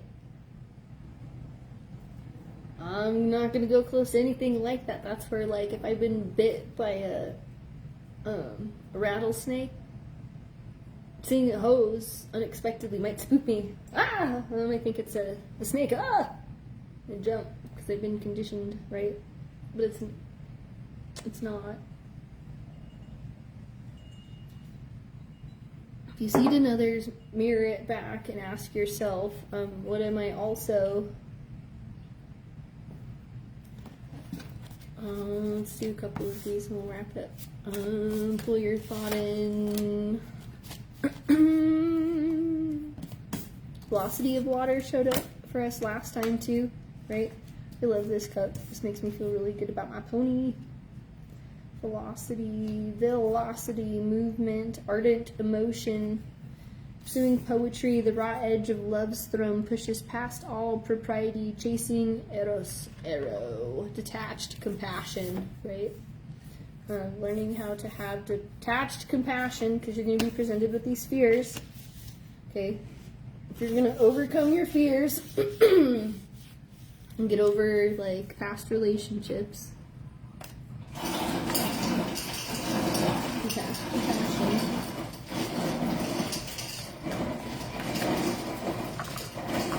No, we're going to do something fun.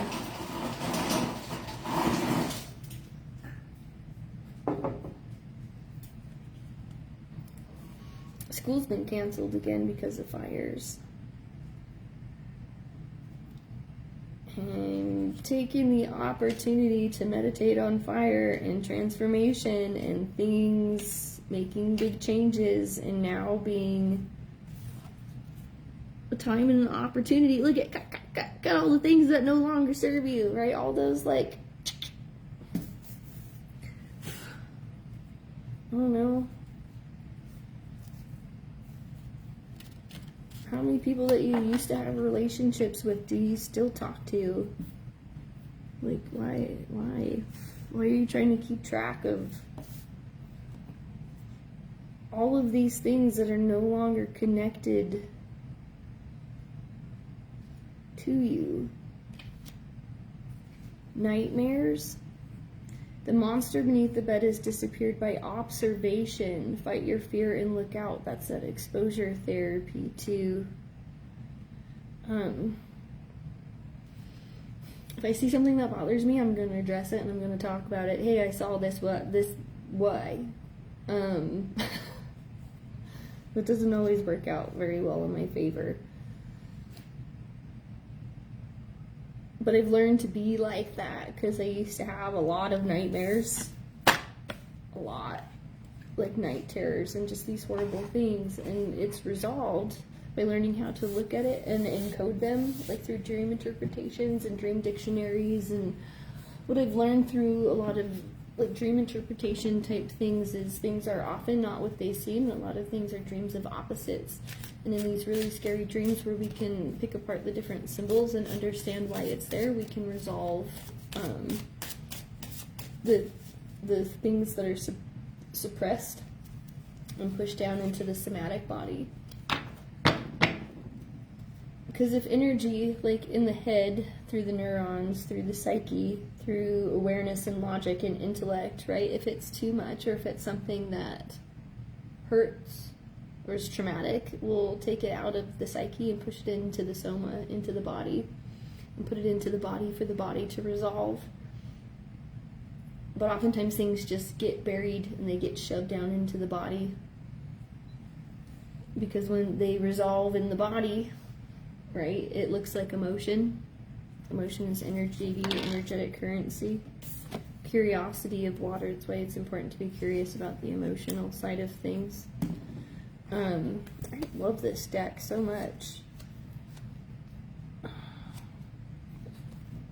Imaginative play, child of water. What dreams will you dance? What visions will you call forth?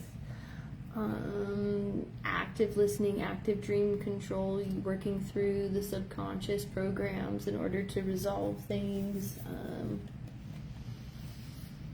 Maybe dream realities in space and time we can get into a different conversation that wants to kind of go into a weird direction.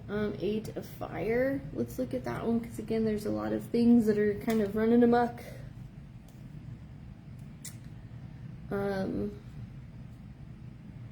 All these runners, all these things that are running, that are catching your attention, or like the runner that's getting your attention.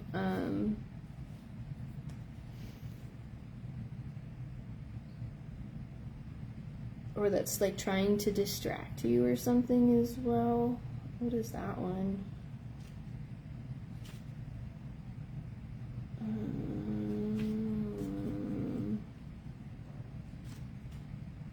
Momentum, fire for feet, the push of the wind. What can stop you once you begin? That's the thing about transformation and doing the somatic work and doing the emotional body work. And once you like pay attention and like once you cut the cords and you start feeding into this, like the flow, you can't stop that. You can't change that momentum.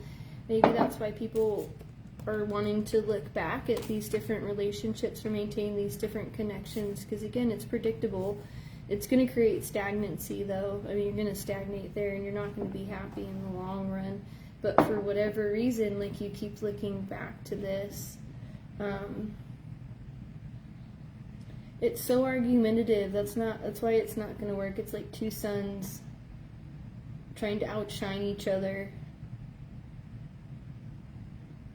The balance comes from the sun and the moon, right? And having the balances, but it's like that moon energy of like, we're like, and then you just recognize the sun and see something reflecting in there, or something that, whatever, or something about it feels safe because it's warm. But just because it's warm or just because it's nice, like, doesn't mean that it's what should be getting your attention. Because the underlying connection or whatever it is that's still binding or something, it's really toxic. That's why it split. That's why you're split in the first place, and why you're supposed to disconnect. But it's like trying to repeat that. I don't know. But it's creating a comparison, right? Because you're putting all your focus on like that and what that was, and then as you're looking forward, that isn't like this, and then so there's an excuse because that wasn't like this, therefore that's why this should have your attention, and then not this, but this shouldn't have your attention, but it's getting your attention. A lot of these things are getting your attention, and there's no need for it. Let's look at Ace of Fire. And I'm getting frustrated because I'm over here like trying to get your attention to, I'm calling your attention to something that's really important. Like, hey, the roof is on fire. Or like, hey, those are sails, not clouds. Like, I'm trying to alert you to something that's dangerous. Like, it's really important why I'm trying to point this out to you. This isn't like, I'm just trying to get your look at me. Like, no, I'm trying to call your attention to something else. Not to me. I don't need to fill me with that. But something is happening that affects us. And I'm trying to get you to see it. Because if you don't see it, then shit's gonna like hit the fan. And it's just gonna waste all of our time. And like, just like, they're not even running the same race. They're not even headed in the same direction. They're going in all sorts of different directions. You know, when you set off a bomb or something like that, everybody goes running in different directions. It's chaos. There's no plan. There's no exit strategy. People aren't gonna get out. It's poor planning. And I'm like, hello, trying to get your attention to something. Hello. So can you please, like, focus your attention on this and stop paying attention to all this other stuff that is so menial. Or paying, like, you're putting attention into things that's creating all of this, like, compare and contrast and, like, weighing out the goods and the odds. It's like you're in this space where instead of just cutting it all off and starting over and starting fresh, just like dump the fucking plate off.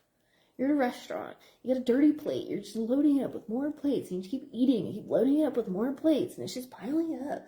Like, take this tray, go dump it in the trash, and then fill it up again. Put something fresh on there. Get a new tray, wash it. Like, before you put something else on it again. You're like, no, I need to, like, hold on to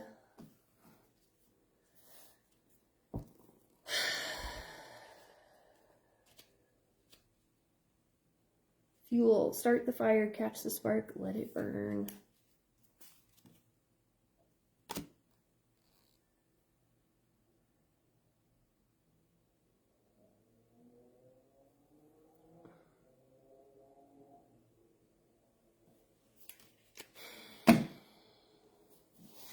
Oh, I don't have my cake and eat it too. The devil showed up earlier. It's an interesting representation. Maybe we'll look at 8 of air, 6 of air, 2 of water, 2 of earth.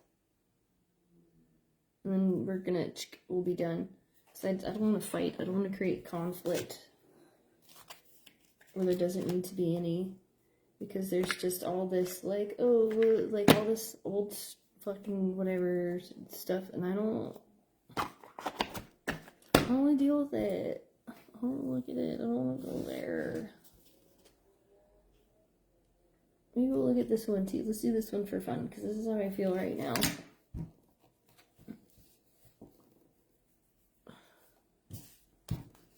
Velocity of Earth. Grounded drive. Stabilizing the speed of change, accelerates accomplishment, stamina's recompense. Okay. There's a lot of movement happening. We're just like, Caitlin, we're going to close down coffee for today. Reach out to me for one-on-one readings, please. Not always super cheap, but I'm well worth it. You just have to make the investment. You gotta put your focus there. Otherwise, I don't know too. I can't help if you don't let me. You have to let me. You have to see me for me, right?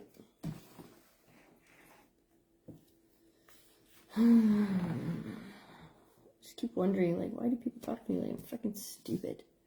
Like, are they just so used to talking to stupid people all the time? Or these dynamics where they're just dealing with dummies all the time and, like...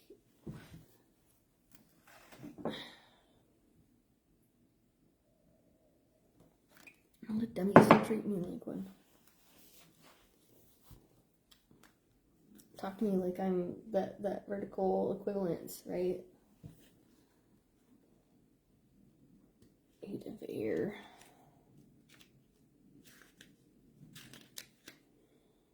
Escapable cage.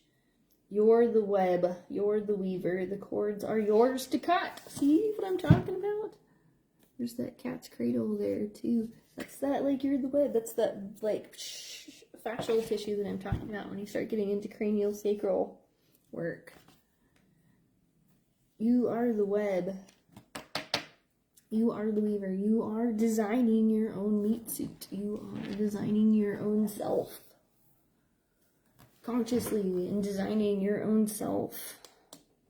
You need to cut cords to things that are not yours. You have to, like, cut off these connections to things because they're pulling you out of whack.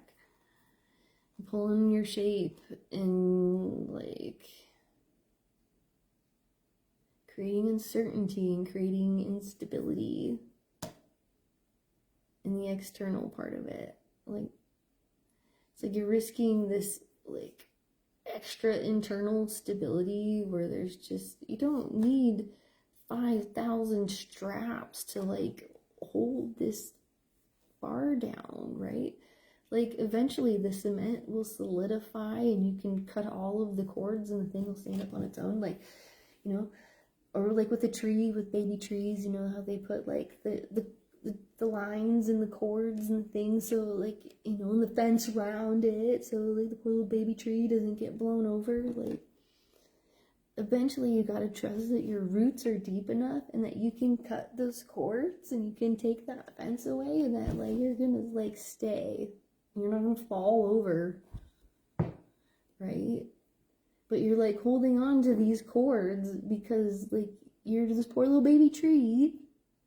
You've been this poor little baby tree, and then the little baby tree, you've got all these little cords attached to, so you don't fall over. And now that you're not a baby tree anymore, and that you're nice and solid, right? You don't see yourself as that. I don't want to do things. I don't want to fall over. I just want to be a baby tree, and I just want to hold on to all the things because they just make me feel good and stable and whatever. And they're always going to tell me the nice thing, and always going to say the thing that's going to make me feel like I feel good about myself.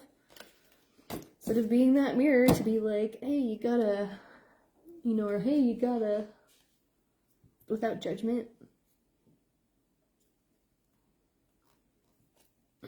It's tough to find. 6 of air, new horizon. Okay, we're starting a new horizon, which means out with the old. Dump it all in the trash. The cords, just get rid of them already. Stop liking all their pictures. Like, why are you liking all of your ex's stuff? Why are you still looking to see what your exes are doing? Stop. It's just taking your energy. Clarity of path is clarity of purpose, even when the destination is occluded. Okay?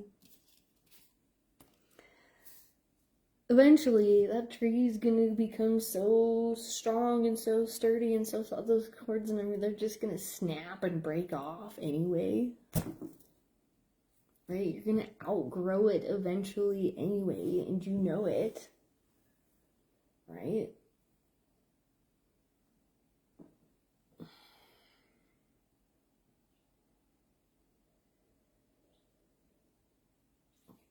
Fish swims the water. Water swims the fish. We want to make these connections, and we want to bring, like, unity, that dyad, and harmony, and a balance between the masculine and the feminine, and have that peace, and have that balance, and make these, like, healthy relationship connections, right? I do. What is it going to take? 2 of earth and 2 of water. We have our little seed. It's been planted in the earth. We're going to water it and we're going to nurture it and it's going to grow. Let's look 2 of earth first. Let betray that buzzy, like, whatever that was. sticky whatever chatter, that tray. We're gonna get a new tray. But maybe this one is a pot. Or something that we can plant the seed in, like the earth.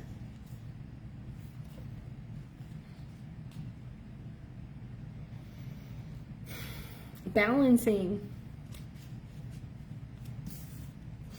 Homeostasis is never stagnant. Right?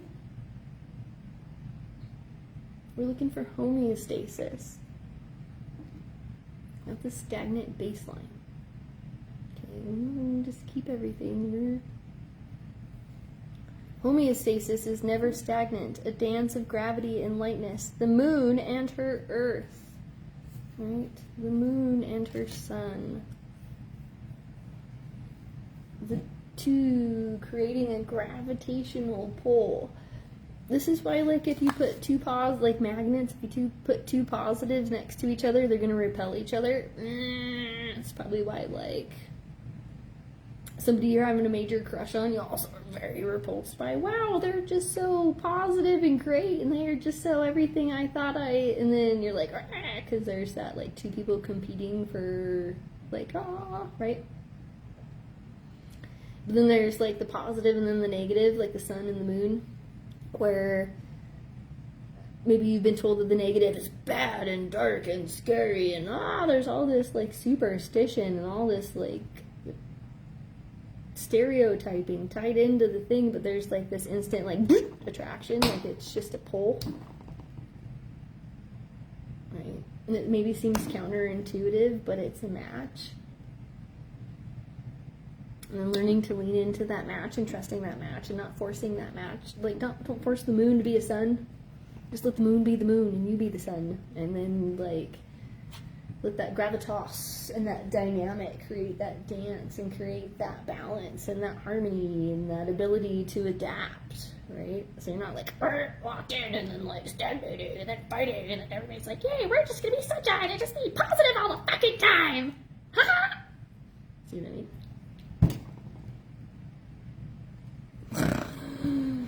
I gotta get out of here.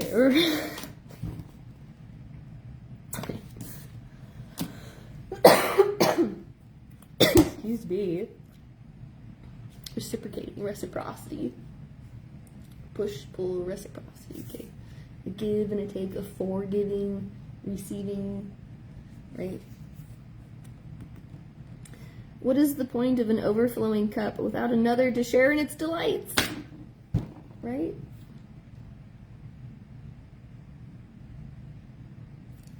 It's gotta, if that cup is overflow, it's gotta go somewhere. Let it like flow and create reciprocity and not like forever just like drain you so that you're always like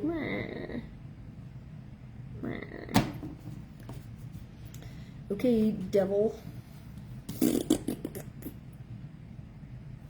is the thing that's blocking everything. This is what's stopping everything, right? Two femmes play with dominance and submission, backgrounded by craggy cliffs, a shadowy Saturn, and a pair of snakes. It's competing for your attention. Somebody's trying to, like, fuck everything up. And you're just like, oh, pretty. Oh, man. Oh, that rattlesnake sounds cool. Oh, wow, you sound pretty. Wow.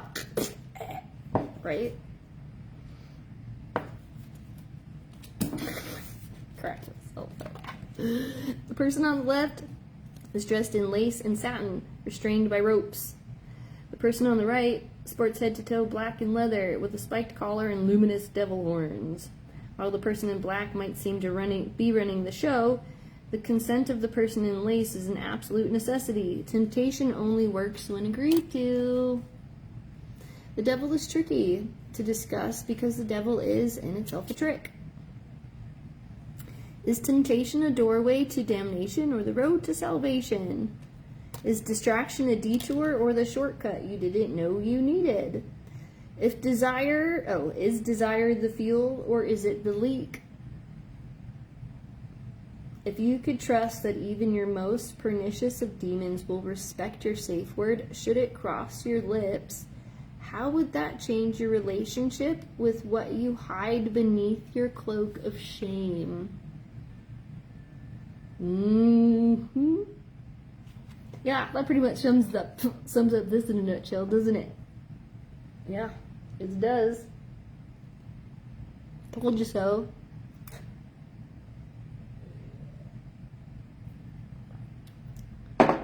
If you wouldn't do it in front of the person, don't do it behind their back.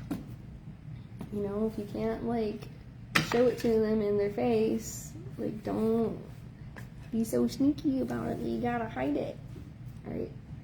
Carnal pleasure, temptation, distraction, hedonism, instincts, liberation, libertine behavior, confrontation with self and ego. This is also repression, internalized shame, escaping bondage, snapping out of it. I'm not going to end this on this card. We're going to snap out of it. Snap out of it. Seriously, snap out of it. Because those temptations and those things that are catching your attention and all, like the function of it, right, is serving to distract you. It's not your fuel. It's not fueling you. It's draining you. It's draining your attention capacity. It's draining your capacity to attend to the things that most need your attention right now so that you can resolve it. Otherwise, it's just going to keep building up and it's just going to keep getting worse, right? All those, like, imaginary things are going to keep perpetuating. Sovereignty of water. Life giver. Curiosity of air. Can I stop? Can I stop there? It's like, no, keep going. These are the last three.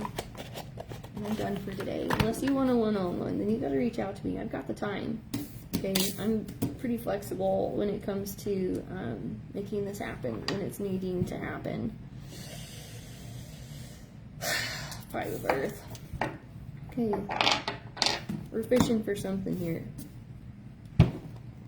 I just want to know what this is. Like, I've never told anybody this before, but, like, you know, there's, like, something you should be telling me that you're not telling me.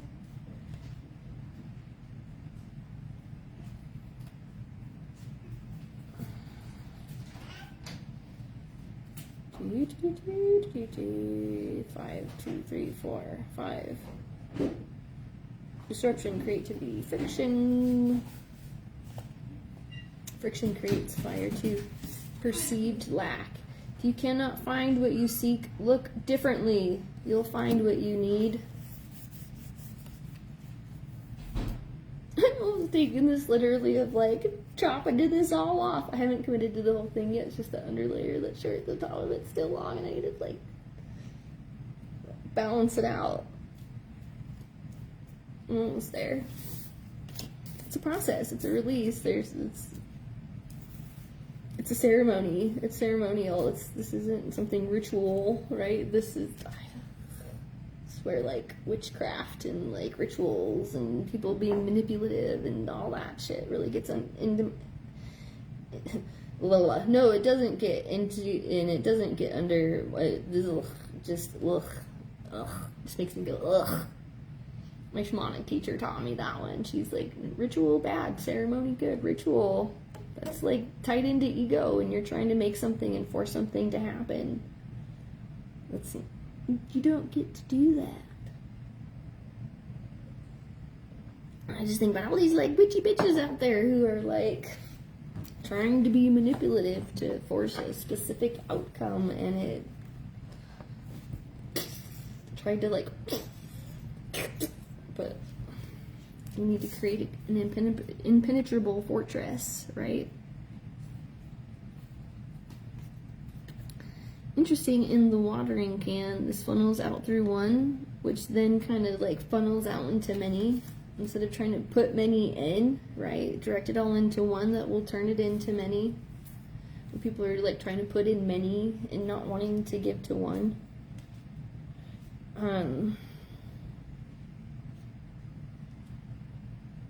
It's physics, baby.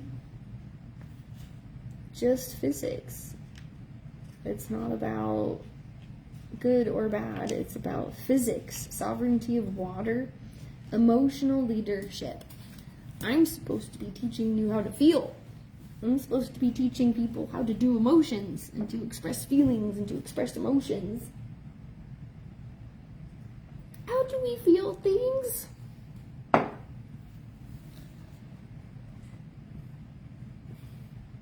Consanguine virtuosity flows from introspective depth.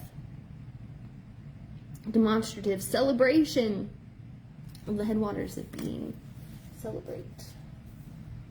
Celebration. Ceremony, right?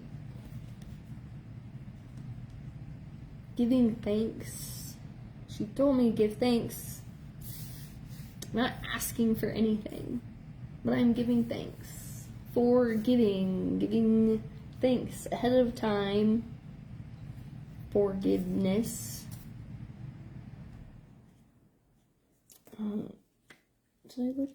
I looked up 5 of Earth, right? I'm ready to get out of here. Oh, great. Oh yes, learn to look differently. Look at things from a different angle. Look at things from a different perspective, right? If you're like perceiving this one thing that's calling your attention to be bad, maybe try and see it as something that's good. Instead of like fighting it, trying to be like, oh, you're just like try like being curious about it instead and leaning into it. So the curiosity of air. Okay. And that fresh start, that blank slate. When I'm done. Precocious awareness. I like that because it's like that subtle body. Child of air, what sharpened your wits? Will you brighten your laugh too? Some people just take things so fucking seriously, especially when you ask questions and you get too curious and people are like, oh my god. Or like the emotional part of things, people are just so triggered by emotions. I don't know. I try to keep it all in. I try to contain it all to myself. I try to like I don't try and like repress it and shove it in there and never address it again. I just do my best not to share it with the wrong people. I like this platform. This is a safe space for it. We've designated it as that, right? I can work through whatever the fuck I want in this space. Nobody can tell me otherwise. Looking forward. There's that nature connection again. Did I look at that?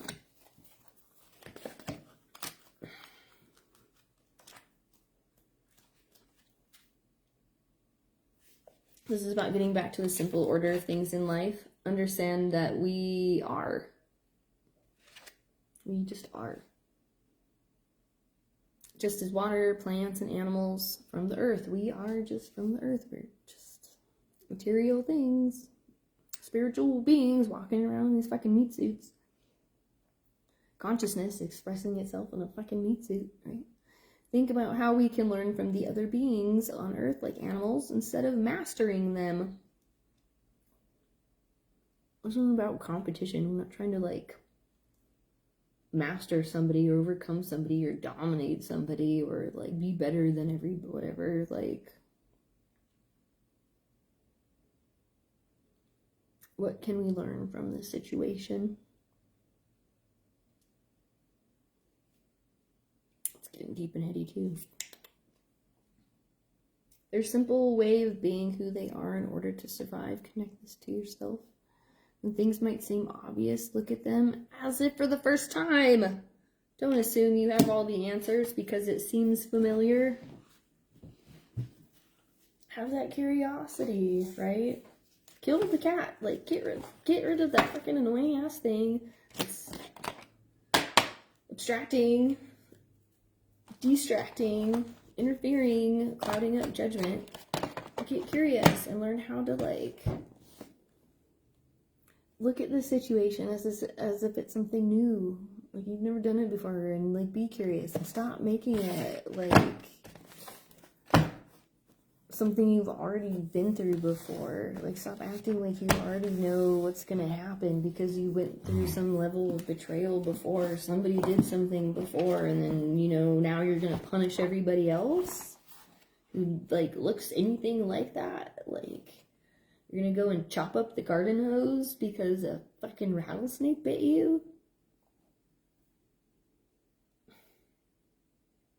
Vertically contiguous. We share the responsibilities. Masculine and feminine. Vertically contiguous. They're balanced. One's not better than the other. One's not whatever, right? Is there anything else? What else do you need to know? Transference, on the other hand, is the process of responding to another person as if that person was one's mother, father. That's what I'm talking about. Like, the transference. Why are you punishing me for something somebody else did a long time ago? I'm not that. Or, like,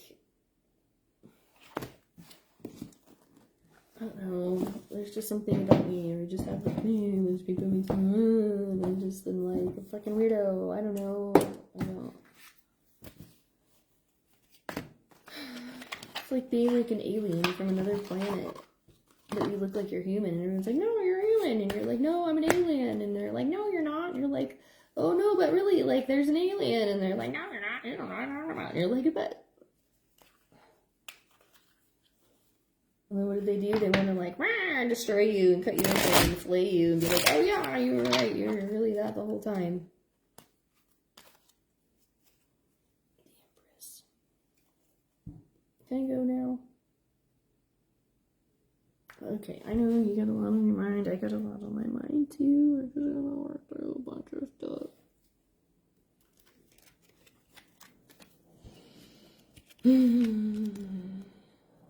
It's all good. Let's smudge it out. Let's breathe. Let's clear it. If you got questions, call me. I don't know. My tiger sign? Said something about a tiger. I don't remember what this one is.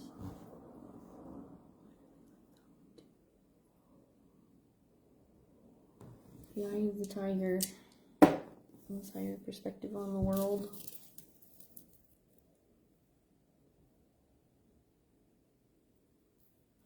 I'm trying to be patient.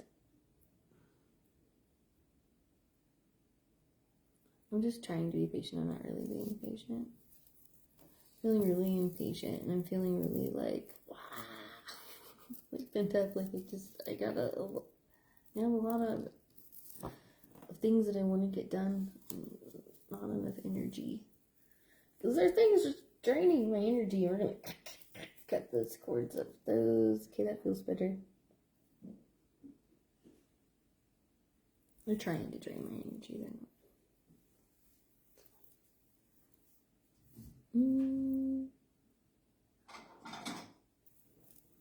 Alright. Be real with yourself. Peace out.